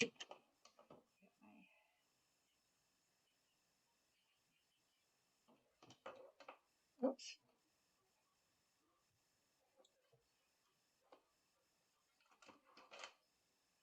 All right. Now we're going to cut this one and cut it down pretty much right, just a little past the letters. And I'm also going to cut the bottom a little bit off. So I gave you some wiggle room because I don't know what stamp set you're going to have to use for this. Because not everybody has this set, but I'm going to go right there close. Close here. And close there. Okay. So you don't want a huge banner. You kind of want to make it a little smaller so that it doesn't take up your whole image. Okay, so we're going to set that aside. Wipe up glue again.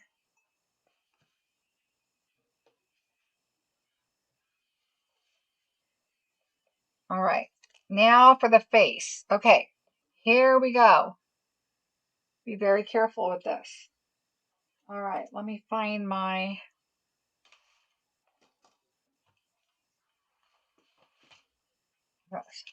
All right, we're going to open these up. You have the eyes and the mouth. And let me tell you, these are crazy. So, whoops, I don't want that. We have 2 eyes and a mouth.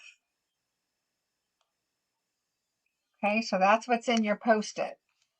And then you use it to pick up all the backings off of your desk for your dimensionals. It works great. Okay. So what we did is we're going to use a light granny apple green. I'd use dark on this one, but it's really dark. I like the light one. So I'm going to use the light. And I'm going to use my pokey tool. Uh-oh. Did I just lose an eyeball? Oh, it did. It stuck to me. I'm going to use my pokey tool and hold on to this eyeball and just color the round part with the granny apple green. Okay, not the little eyelash part. Okay, so just the round circle, granny apple green. Okay.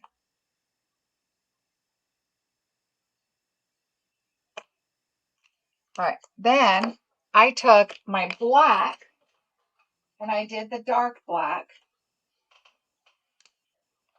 And now I'm going to hold the green and just do the lash. You know what? I'm going to do it with my smaller. That one's kind of used. And just do it in black. And if you have a marker instead, that's fine too. All right, so there's the lash. And you want to make the lash long enough. I know this is really hard to see. And zooming in, I don't even know if that's going to really help. This isn't really anything crazy. All right, so there's your eyes. Done. Round part green, lashes black, okay? Now you're going to take your light Melon Mambo and you're going to do your lips. Do the little mouth.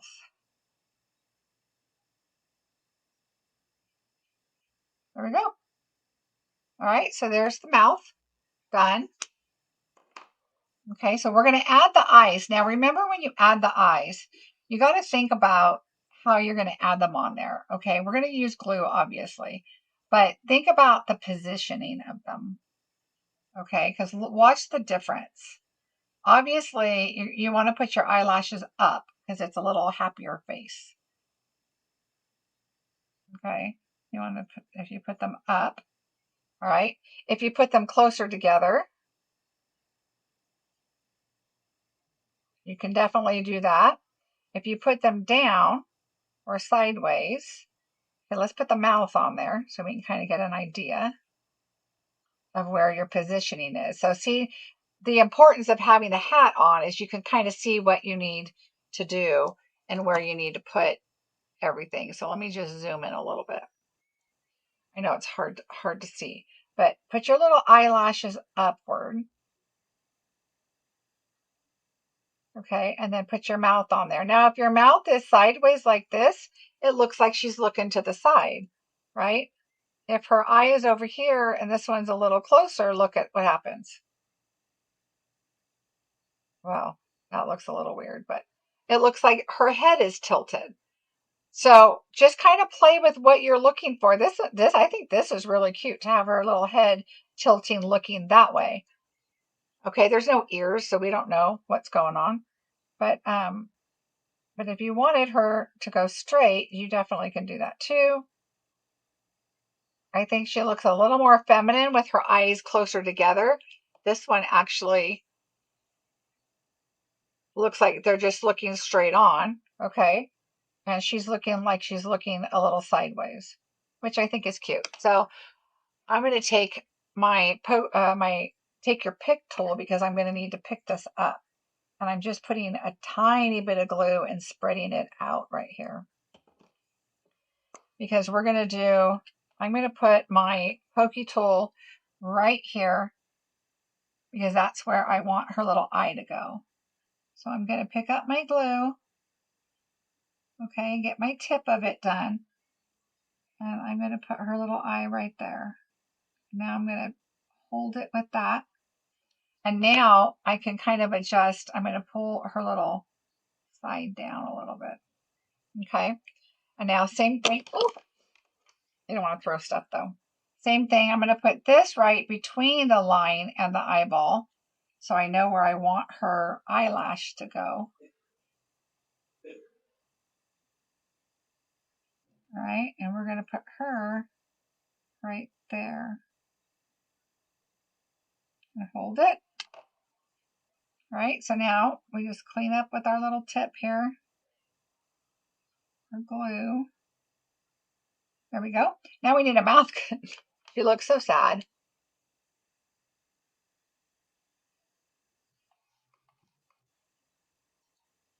All right, so now we're going to take our mouth. I'm going to lay it over here so I can pick it up and not lose it. And I'm going to put it in my glue over here. All right. And now you can just position her mouth. Okay, I just tilted it a little bit. Now make sure you push these down because they're so tiny. You don't want them to be concaved underneath and not have a good hold on your paper. You don't need her to have one eyeball or no smile because that's not fun. All right, so there's that. Now, the challenge with that is going to be her cheeks because she is tilted sideways. So we're just going to go for it. We are using dark Flirty Flamingo, and it's dark because on top of the pecan pie, it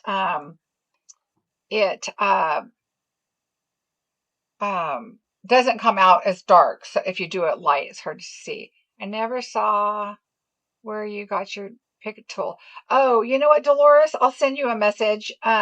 It's a lady that we saw at one of the conventions that did them, and I'll send you her Facebook. She said that's the best place to contact her. All right, so I'm going to put this one over here, just kind of underneath the eyelash and do it just a little circle. And they lighten up. All right, and I'm going to do one over here underneath the circle. All right, so I just kind of went down below her eyelashes. And then what I did is I took the pecan pie pen and I did this and gave her little freckles. So right across her nose, and they'll lighten up. So don't worry about if they're too dark. All right, so I gave her her little freckles. How cute is she? Okay, so there's that. And you can use, whatever color. I'd use the same color as the paper because I just wanted them lightly in there. Okay, I just wanted them to be, kind of like cute.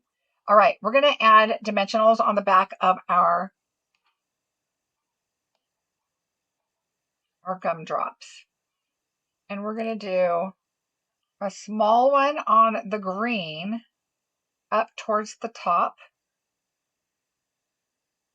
I'm going to do it where the flat sides at the top, flat sides at the bottom, because that's going to hang off over here.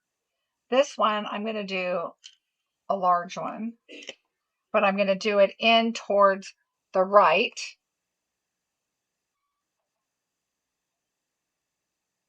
All right, all the way in towards the right. All right, there's that one. And then this one just needs a little one. The red one is just going to get a little one. All right, I was going to show you. Here's another way to do, if you have the set, I used some rock candy sparkles on there, and this is the stamped jelly or gumdrops. And they still have, let me pick it up, it'll be a little easier. Okay, so there it is right there. And that's the gumdrop with just some rock candy on it. Okay. So super cute, but I can't stamp for you guys. And I don't know that if you have the stamp set or not. Okay, so now we've got those, we've got this. Now we're going to put her sign, how she's holding her little sign, but we're going to make it kind of a ribbon-ish looking sign, not just a flat piece of paper. And so what we're going to do is we're going to curl it up in the middle and curl it out on the end and curl it out on the end. Okay, and then come back in the middle and curl it up a little bit. And now you've got this cute little curly sign. But we're going to make sure we start over here and kind of stretch it. Okay, kind of stretch it over. If you want to put it all the way over here. Now this one I did cut. Oh, you know why? I should have thought about it. See how there's white over here. Again, why I sent them out the next day. You should leave the left side more white. Darn it. Okay, hold on. We're going to do this real quick. So we have 1 inch by let's say 3-ish. I think it's 1 by 3. So let me just do it real fast because otherwise we're not going to have anywhere to put our little gems. 1, and I already cut it down, so I got to stamp straight. Oh, look, I have 2, just in case. All right, let's put this in our black ink again. Sorry about that. That's why now you know tomorrow, or when you get this after I send it to you tomorrow. All right, so we're going to go, ooh, see how you can't see that white? I got to make sure I can see the edge so I know where I'm going. All right, here we go. Go to the top, in the middle. I'm going to go to the right of this 1 by 3 piece of paper. Go to the top right. Okay, we've got a little space over there. I should have made it longer because that was 1 by 3, but that's okay. We're going to go with this. It'll be all right. It'll be fine. You don't want to sit here all night once we do this. All right, so again, that's got to dry. So you see what I mean? This one was 1 by 3. I should have made this one like 1 by 3 1/4 or something, but that's okay. All right, we're going to go in the middle, go up on the ends, up on the end. All right. And then we are going to, did we do dimensionals? Yes. We're going to do 1 large dimensional on each side. 1 large right there. And 1 large right here. And you can stretch it, okay? We're going to cover that little hand right there so that you can't tell. And we're just going to pull that over like that. Doesn't have to be hand to hand, that's fine. And we're going to take our large green one, and we want to make sure it's on. So I think I'm going to be covering up part of my, we're going to take this off because Marcie messed up. Take off this dimensional. But for you, leave your paper long. And we are going to put a little dimensional right here. Notice I'm putting it on the paper because then I know it's not hanging off. Okay, especially since I boo-booed. And we're going to tilt this one out a little bit, like right there. All right. And then we're going to take our red one. And I could have done the same thing and put the dimensional right there, but that's okay. We're going to do it this way. And we're going to turn it this way. And remember, I put it towards the top.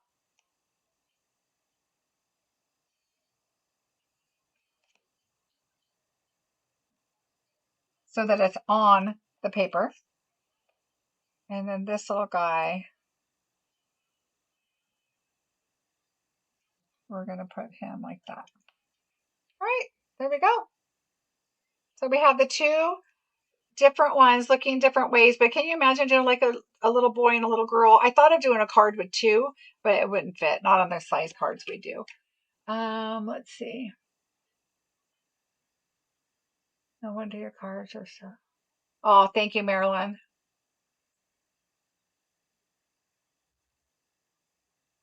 Yeah, the rock candy is really, really fun. All right, so that was card number 3. So see the difference on the eyes? This is the dark granny apple green. This is the light.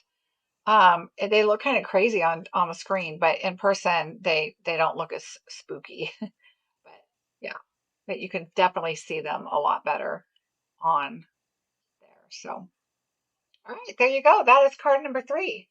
Yay.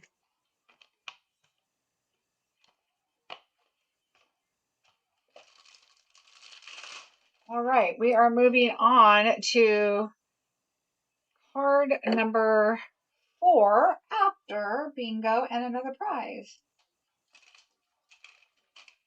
I'm trying to clean my desk off just a bit because it is, I can't see anything.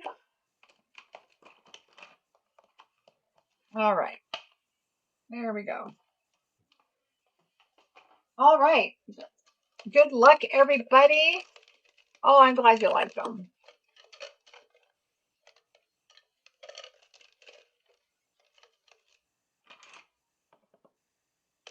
All right, here we go. Good luck, number 7.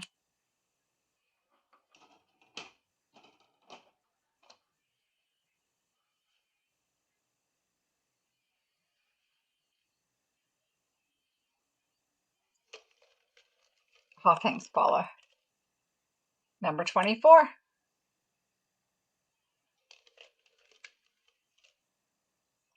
Number 9.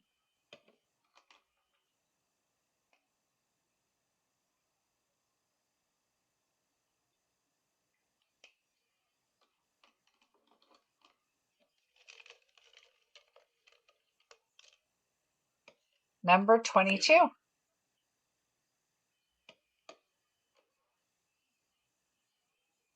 The next card's also going to have a little technique to it. It's a simple card, but really, I think, classy. Number 15.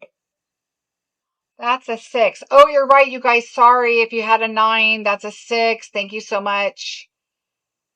Oh, I should just pull out the 9. I'm going to pull out. Oh, that's not fair either. Sorry, guys. It's a 6. It is a 6. Don't take away your letter. Just leave it like it is and keep that in mind. Number 29.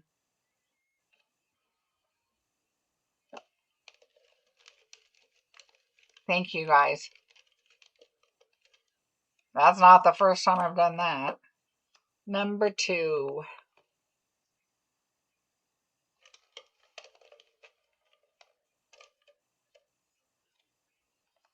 Number 26. All right, we've got lots of BIs. Lots of B's. Number 30.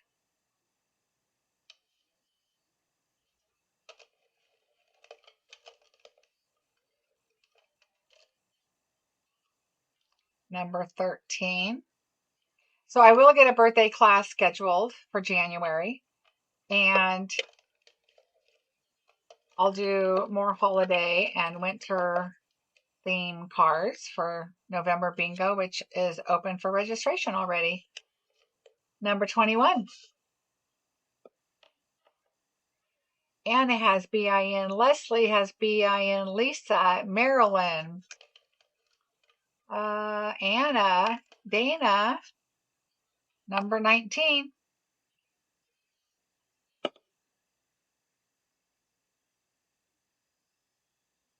Ooh, Tanya and Cecilia both have a BING.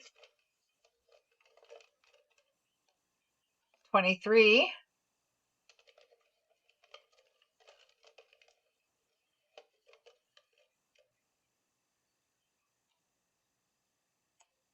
Oh, Cecilia has a bingo.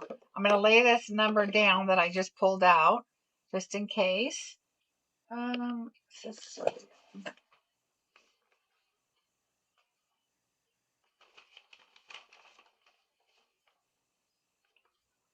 Okay, Cecilia, we have 7, 17,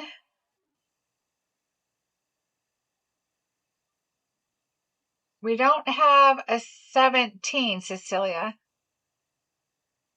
Let me verify your numbers on my phone. Hold on. Do you have a 17 in yours? I have to look it up. Hold on.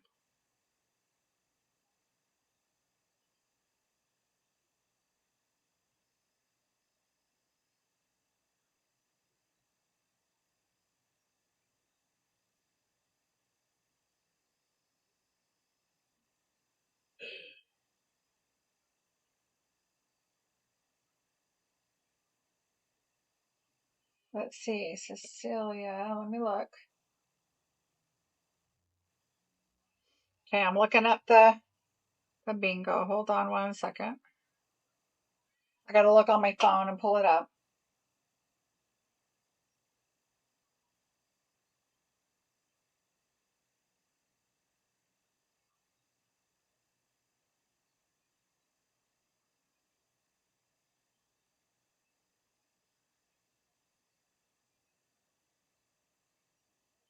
And of course, it's taken a minute.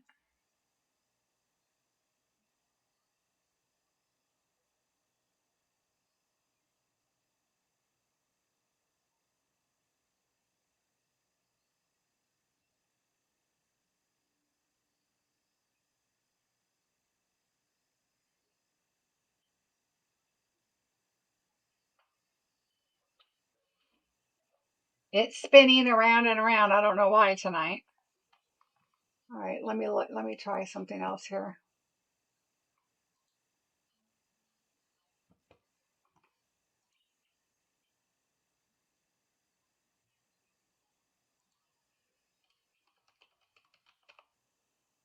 My phone is not being friendly with me. Sorry about this, you guys. Hang one second.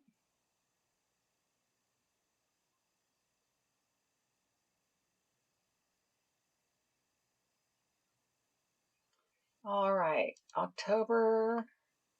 Okay, so I'm looking at your registration, Cecilia, because I usually, that's where I get these numbers and I don't retype them. You have 7, 17, 19, 21, and 29. So if you look back at your October registration, 7, 17, 19, 21, and 29. So you need 17. I don't have 13 written down. And it's not on your registration form. Your registration form has 17. Okay? So we are going to continue on. Right? Everybody ready? We're continuing on. Oh, I already pulled the number out. I set it down over here, so that's the one I'm pulling, which is number 9. So check that registration, and you'll see what I'm seeing.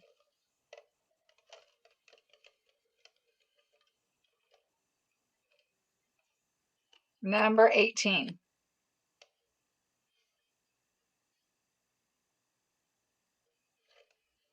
Okay. Oh, Beth, you can't win twice, honey. Let me see. Yep. Well, look at you, lucky girl, though.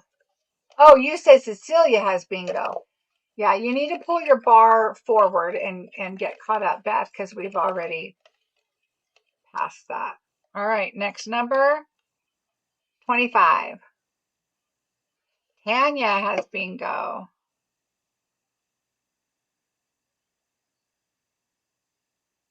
Let's see, Tanya.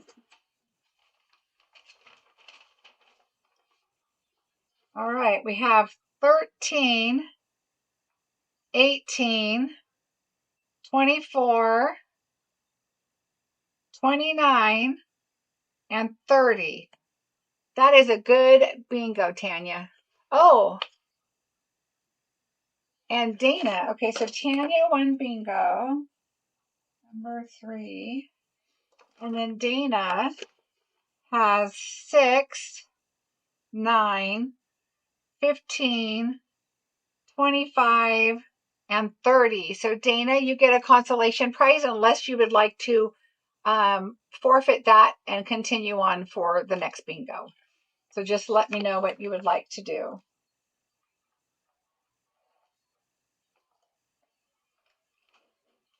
All right, those are the only 2 I see. Congratulations, Tanya and Dana. Dana, just let me know what you want to do.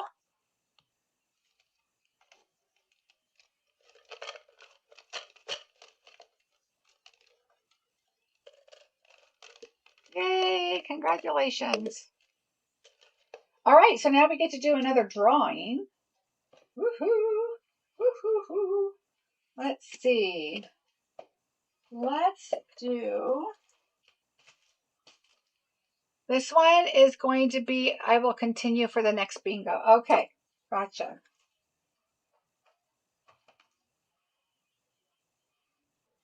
We're going to give away another faceted snowflakes. So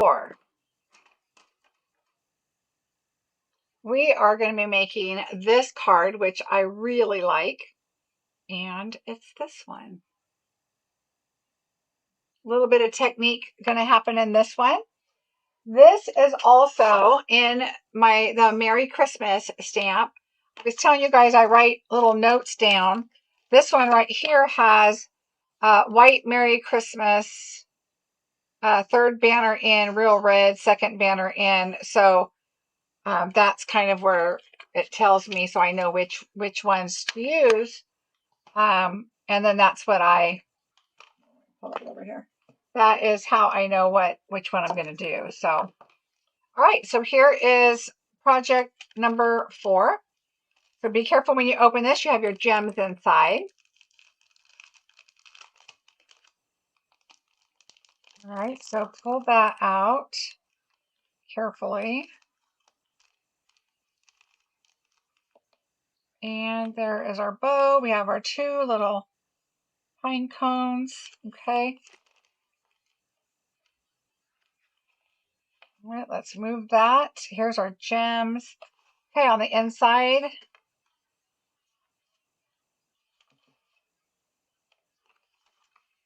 we're going to use our white and use the same paper. The paper is from the festive or the Elegant Pine Snowflake set, which is the class that I just had.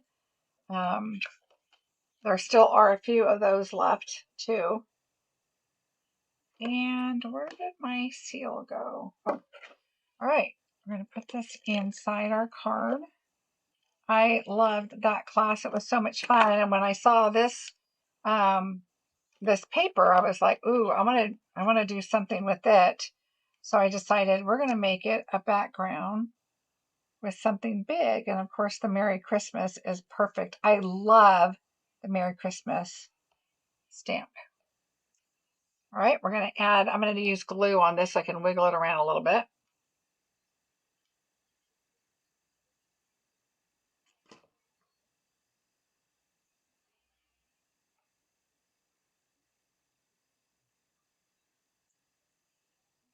All right, there we go. I made it long on purpose, so you guys can just cut that extra off. Right?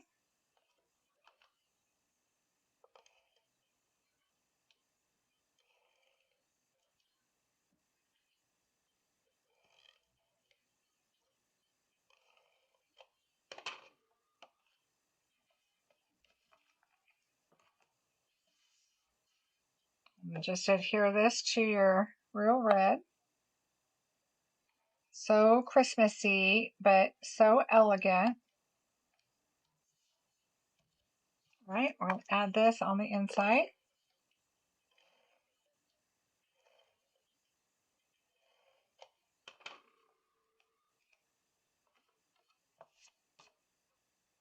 Little glitter.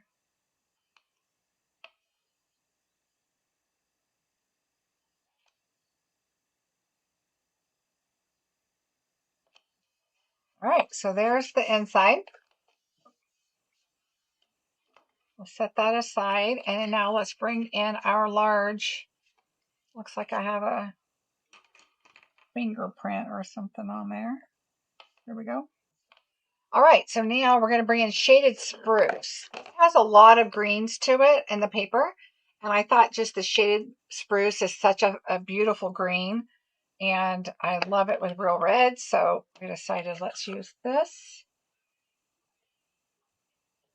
Now this is a big stamp, so we're going to put that down and take our ink pad to the stamp.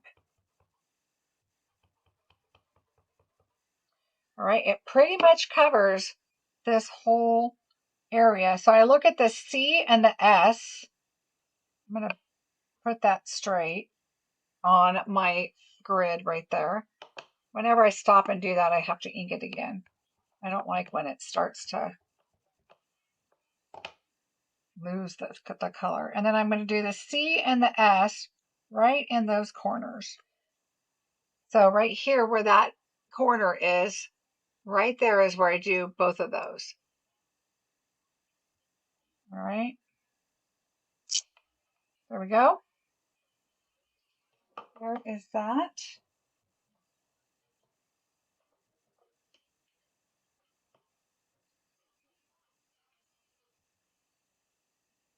And we're going to use seal and attach that to the red. And these are from the branching out. And this also with the acorns, that's all. Oh, let's see, the acorns. Let me look. Branching out. I think those are the acorns from branching out. Let me just triple check here. Yes. I know there's another one with them, but that is this one right here. This little acorn. And then here's our branches right here. Okay. And then of course our labels here. All right, so let's do this.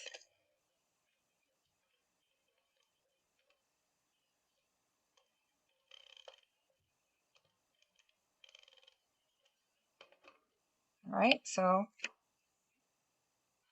I'm just going to add this on here. Eyeballing it, of course.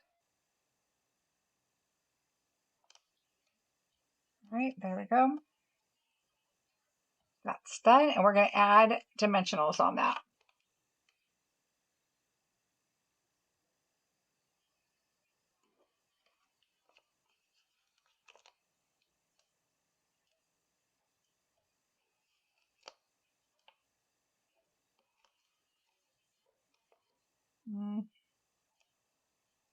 Guess we're adding more. I probably shouldn't have put that one in. I normally do 2 that I bring in a little ways.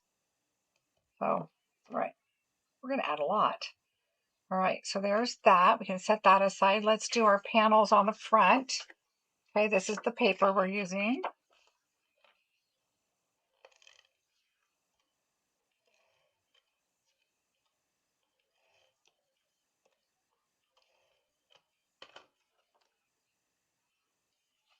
And we cover so much of it, but you can tell that it's it's not directional. It just kind of goes all over, so you can do it with whatever looks good to you. Now, in the class that I did, I used a lot of those. The gems we used were the cherry cobbler berries with the 3 berries and the white ones. We're using something different this time. And I'll show you.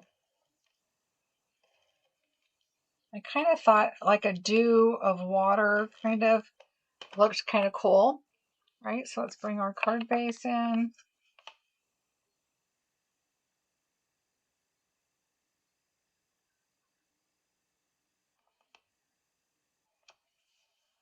All right, so there's that. We can add this on top now. Nice and easy with this big Merry Christmas. You can just add a little something to it on the side. And it could be anything from, you know, a tree, a branch, an ornament, whatever, to just kind of tie it in. We do have that one stamp set that gives a bunch of little Christmas stamps. Would be really cute. Okay, so I mean, even that would be really cute just by itself. But of course, we're not doing that. All right.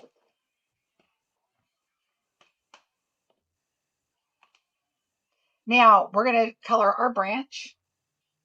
And I'm going to use we're going to use this, but we're going to use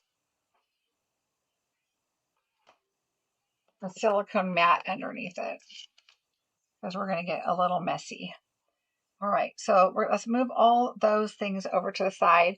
Now what we're going to do is bring our branch in, and we're going to bring in some old olive and some pecan, some early espresso, and you can bring in mossy meadow if you want. So whatever you want. I think this time what I might do is I might try and do a little shaded spruce.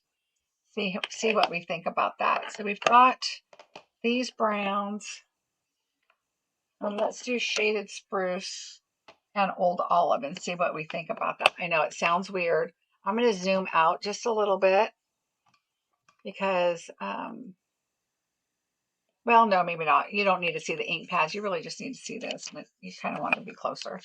All right, I have 2 brushes here, one with greens and one with browns. So we'll do the browns. Let's do the browns first, actually. So we're going to do pecan pie first. So what I do is I squish my pad to get the color to go at the top of my ink pad. Okay. And then we're going to wait on that one. I have just a little tiny water bottle. And if you have water in your brushes, you can do that too. I don't always do water in my brushes. I usually do like this. This is almost empty. All right, so we're going to add our water. Get a new baby wipe and tissue here. All right, so we're going to take do our brown. It was purple. These clean up very nicely. I probably used purple on that one last. So you just keep wiping it and it'll come off.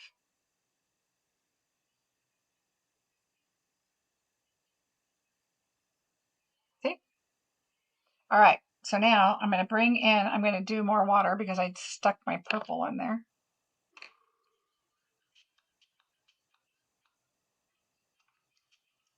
Okay. All right, now we're going to bring in some water and pick up some of our color. Looks like I have a lot of paper pieces in that.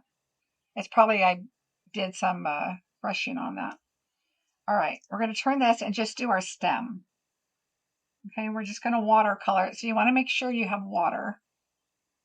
And then pick up your color.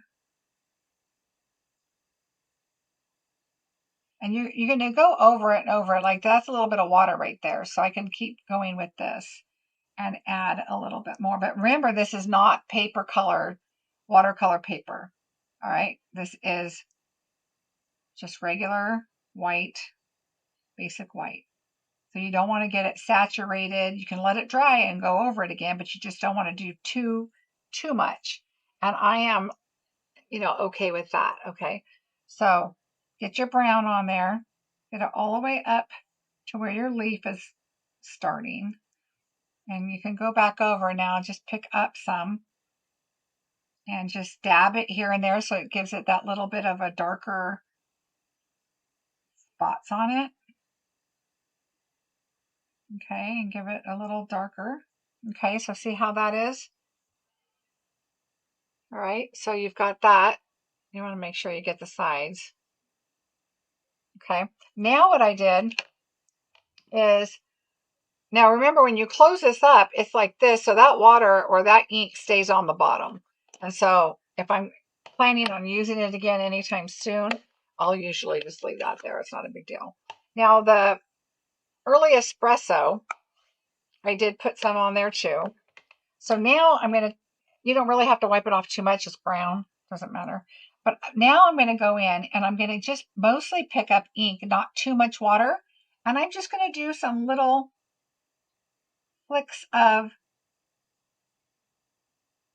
lines, kind of like you see on a birch tree. Now, I don't know if that's on a pine cone tree, but I just like how it adds some interest to the card.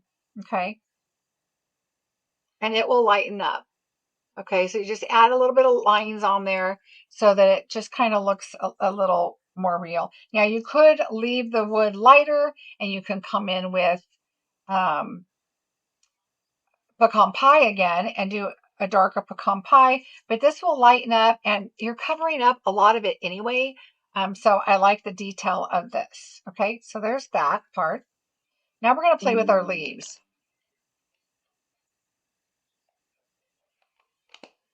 All right, so now we're going to come in with our leaves, and I'm going to start with Old Olive because that's kind of the main color that I want for leaves.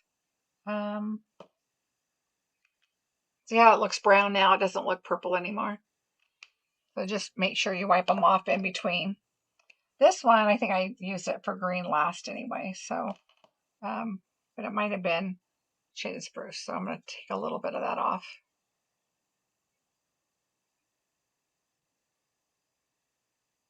All right. So now, same thing, I should already have my green on here. Oh, I don't have too much, so I'm going to Squish it. There we go.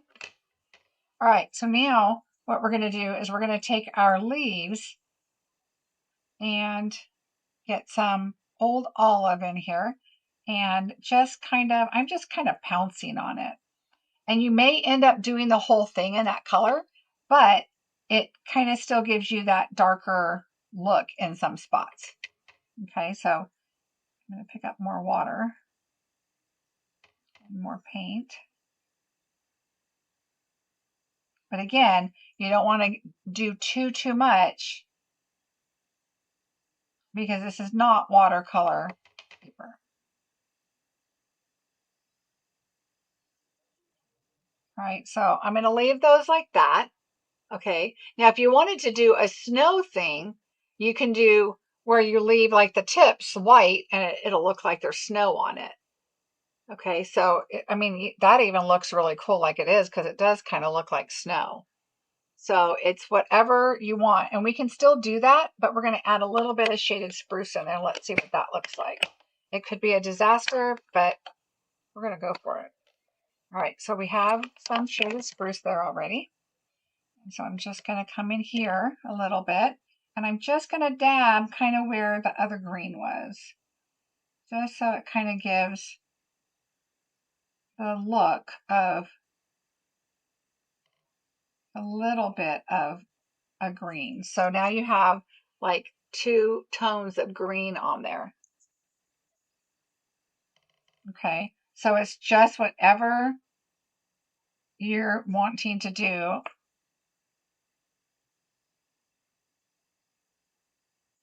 And you can still, leave a little bit of white if you want.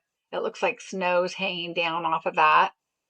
I'm going to go back in with Old Olive because the blue on here to me is just a little too bright. So I'm going to go back in with some Old Olive.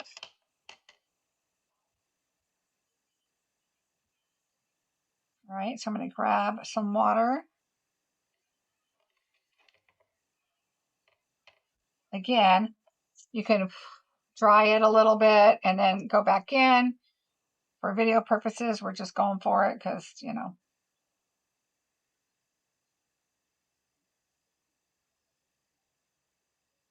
Now you can tell that there's a different color on it. And I wanted to make sure I got the green all the way to the branch. Right there. All right.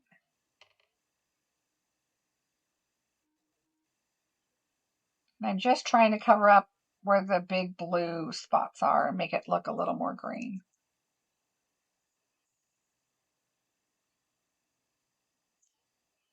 All right, so there you go. And I think I am going to do because I didn't position it exactly how I would have done it had I thought about making these snowy. I'm just going to go in with a light green and add a little more, but it's still going to be colorful and have a little more dimension with different color. Had I thought about doing the white, I would have done it like on the tips and kind of going down the leaf a little differently, but didn't think about it until I said it. All right. So there we go. There's still a little bit of light, but it's light green. It looks white on there, but it's light green. All right, so we're just going to do that. Leave that there.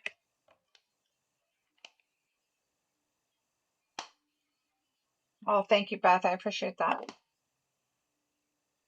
All right, let's see. Here we go.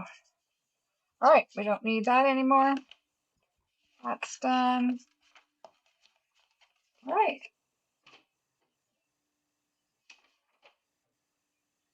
All right, so now, bring this dry. And we're done with that. Now, I would definitely let your branch dry because I don't think your dimensionals are going to stick very well, but we're going to do it anyway.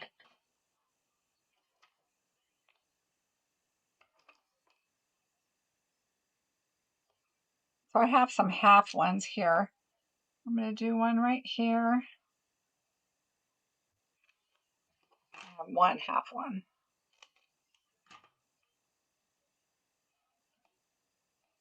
I'm going to do this one right here.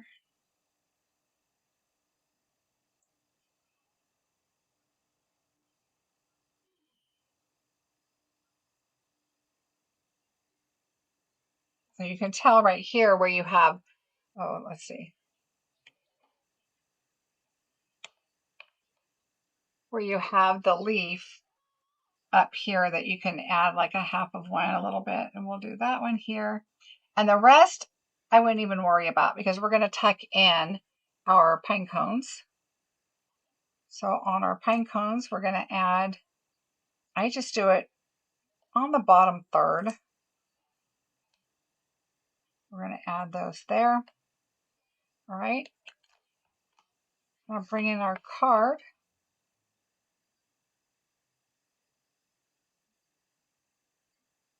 Careful because these branches are so thin and tiny. You want to be really careful pulling these off and that you don't rip your, especially if they're wet like mine is. So I would do that first probably and then let it dry while you're doing the rest of your card. There isn't a whole lot to this card, so kind of crazy. Okay, so I'm going to do this right over the M and let that branch just sit right there. And then that go there. Okay, and then these, don't worry about these because you're going to take your pine cones, take the back off. You're going to put one of your pine cones right here underneath. Oh, you know what? You're going to cut the tips. Oops. You're going to cut the tips of the pine cones off because you're not going to see them anyway. But you don't want them to stick out on the other side of the branch, right? So we're going to do this. We want it to go between the M and the C and right underneath that branch. Like it's coming right off that branch, okay? So that's the first one. The second one, you leave your little tip of your pine cone on. And we're going to go kind of right up this branch right here. Like, see this, where this little nub, where that is, right there on the branch? We're going to just go right on top of that, but right along the branch because you want your dimensional to be on top of this and not hanging off over here because then it's going to be all lopsided. All right. And then we're going to add our bow. And the branch is there. You can leave it there if you want. If you want to cover the end of the branch, this one shows right here where you can see the little lines on it and a little bit on here. But if you want to have it up farther and see that, you can. If you want it down farther, you are going to be covering up part of your C and you're going to probably want to cut your bow down some. I left it longer for you. I don't know what your sentiment is or what you have for your project here. But if you have this stamp set and you don't have this die, you could also stamp some on here, even if it's just a little bit, and put a smaller sentiment there and then add this on top of it. All right, so we're going to use a glue dot.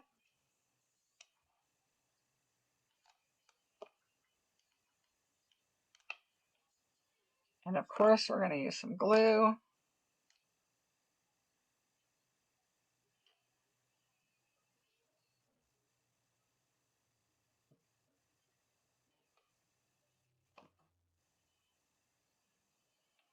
And I'm going to do it to the side right here so that I can see my C, although we know what it says, and the little branch sticks out too. And then if you want, you can kind of, move it a little bit so you can see your pine cones a little bit better.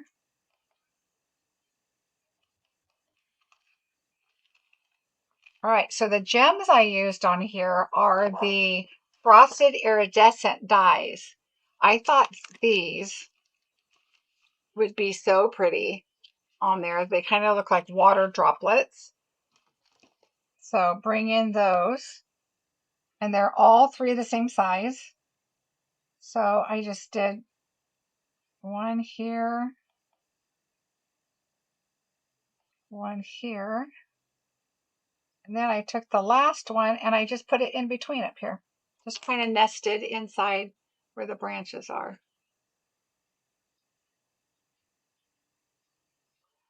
What cardstock are the pine cones cut from? Oh, Paula, it's the new metallic, I think it's earthen metallic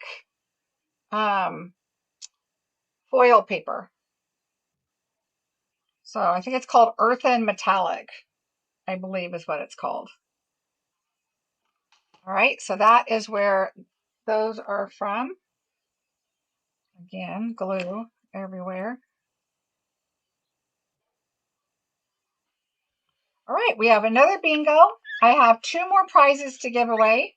And, oh, the sneak peek. I want to show you your bonus card. And then I will show, somebody had texted me and said, can I please show the class again? So yes, I will show my Traditions of Christmas class again. All right, so that is project number 4 right there. See how quick and simple? That was pretty simple. All right, so another bingo. Yay. Oh, you are so welcome. All right, here we go. Let me.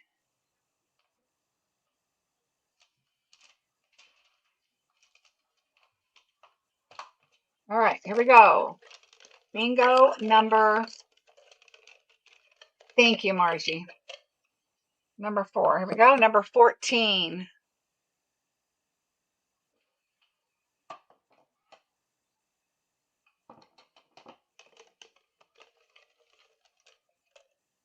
Number 3. Did you guys see Grayson's baseball or football picture? He looks so serious. He said, well, I had to look like a real football player. Number 6.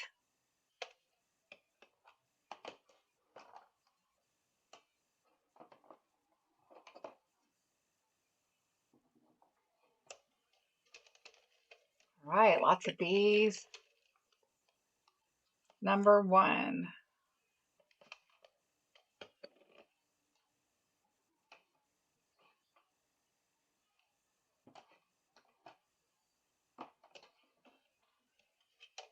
All right, Barb has BIN already. Number 29.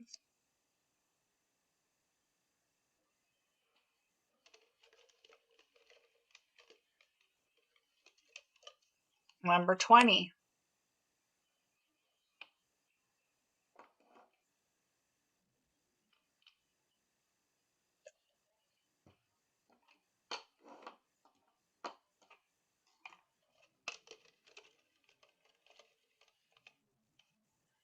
Number 22. Oh, you probably can't see that over there. There you go. Lunetta has a BIN. Marva. Yeah, football serious business. Yes. My son had a wonderful time when they went to the 49er game on Sunday. I said, of course you had a good time. They won.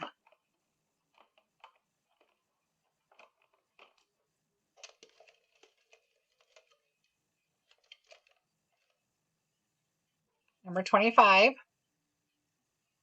Ooh, BING for Glenada. Oh, number 2. Could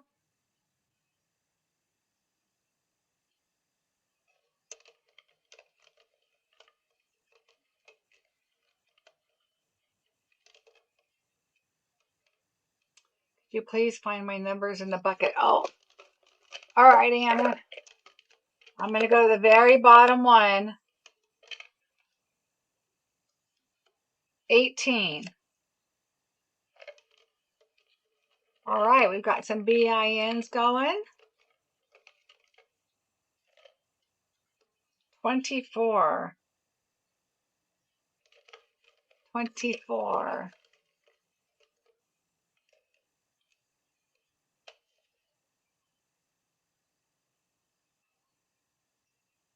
I gotta slow down a little bit. We're getting close.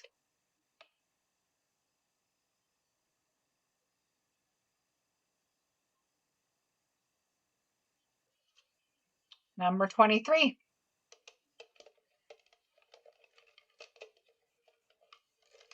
Hey, Anna's on the board. Marilyn has a B-I-N-G. Number 21.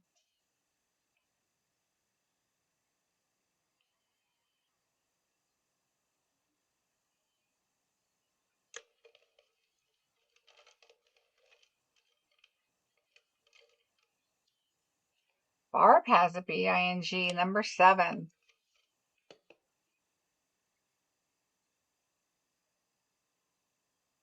Teresa got a few B-I-N-Gs. Dolores has a B-I-N. Stephanie has B-I-N-G.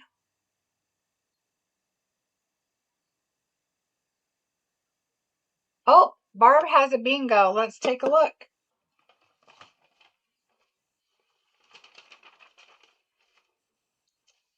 All right, Barb has 23, 7, 14, 6, and 3. Congratulations, Barb. Yay, bingo number 4 goes to Barb. Congratulations to our winners. We're going to do 2 drawings. I'm going to show you the sneak peeks. Make sure there's nobody else. I don't see anybody. So congratulations, Barb. Yay. All right.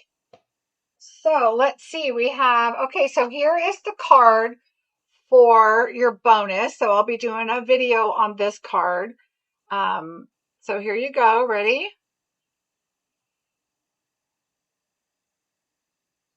So we use the arches. This is the traditional, traditions of Christmas.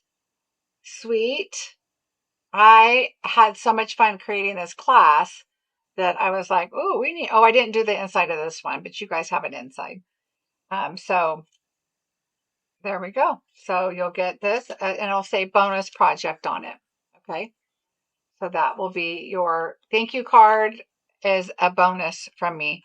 And I show you some tips and tricks on how to create this card. So there's that one. Let me show you the class real quick and we'll do 2 drawings and I think we'll be done.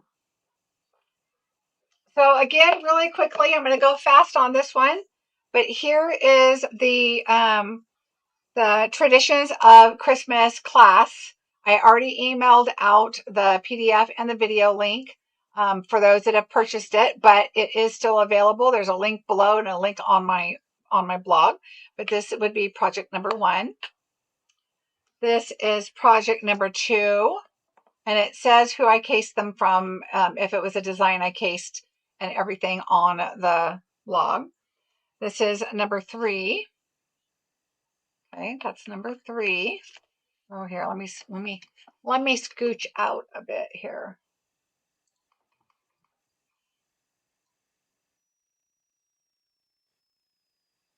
There we go. So there's 1, 2, 3. Here's number 4.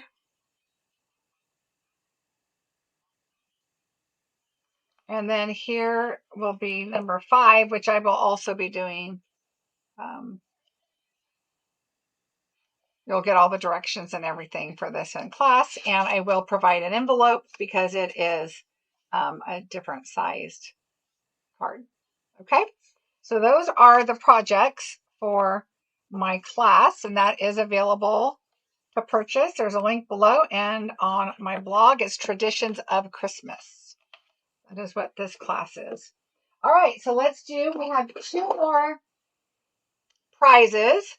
So let me pull those out and get to the wheel here. Wheel, where are you?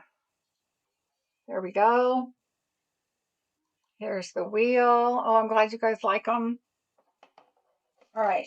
And this one is going to be for, we are going to do another faceted snowflakes gems, and the winner is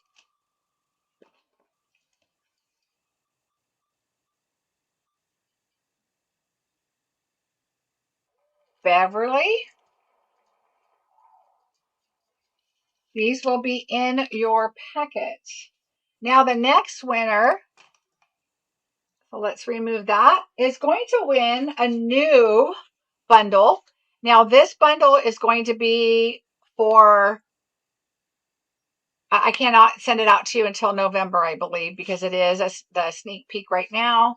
It will be the November 4th new online exclusives. So here we go. The winner of this, and I'll show them to you as soon as this is over. The winner is Margie. Yay! All right, Margie. All right, so let me show you. So this is the set you're going to be getting, Margie. And there's your name on there. And Beverly, you're going to be getting these faceted snowflake gems. They're super pretty. So there you go. Yay and yay for you two. All right, so the winners we have are Robin M, Rose S, and Beverly H. And then we have Julie B and Margie. And these will go out on November 4th because I cannot send them to you prior to that. So actually, Julie, I'll look you up and see if you're a demonstrator. And if you are, I can send them to you. And Margie, I will send those to you. All right, everybody. Yay! Thank you so much for joining me. I hope you enjoyed bingo. I know some of you, it was your first time. Robin, I hope you enjoyed it. And I think there was a couple others that it's their first time. So thank you and welcome. How do I pay for tonight's bingo? Linda, if you know how to do PayPal, you can just send it to me. It's Marcie at marciebesecker.com, or I can send you an invoice. And then let's see. And Beth, the same thing. And I think everybody else was paid. Oh, Carmen, if you had issues, same thing. Whoever had issues, we'll work it out. And so I will invoice you for it, or you can just PayPal me at my business name. All right, I'm so glad you guys had a good time. Thank you. Again, if you want to participate in November's bingo, there is a link below in the description here. And of course, on my blog, there is a link there. And everybody, your bingo will, okay, Linda, I will. Check your spam junk folder if you can't find me for Christmas class. Mine was in spam. Oh, Sherry, I'll look and see. Sherry. Spam. Okay, check your spam folder if you can't find me for Christmas class. You found your Christmas class in the spam? Did you find it, Sherry? Oh, you are welcome. Love your dragonfly. Oh, on my shirt? Are you talking about on my shirt? Yeah, this was on the same website as I did my other shirt that I was wearing the other day. With the flower, I think I had flowers on it. They're super comfortable. Let's see. I like how the new things on your numbers printed on your receipt. Yeah, it used to be an attachment that you click on and it opens up your form, and it used to be an attachment. Oh, you got it, Sherry. Yeah, make sure you add my email to your email list, your contacts, and then it shouldn't go into your spam. All right. Thanks, Dolores. All right, everybody. Thank you so much. I will see you on Sunday, and I will be doing one of the bonus cards for you then, and a bonus card next Wednesday. So yes, as long as even if I have jury duty, I should be done in time. So no problem, because they're already prepped and ready to go for the video. So thank you so much, everybody. Thanks for joining Bingo, and I will see you soon. Bye.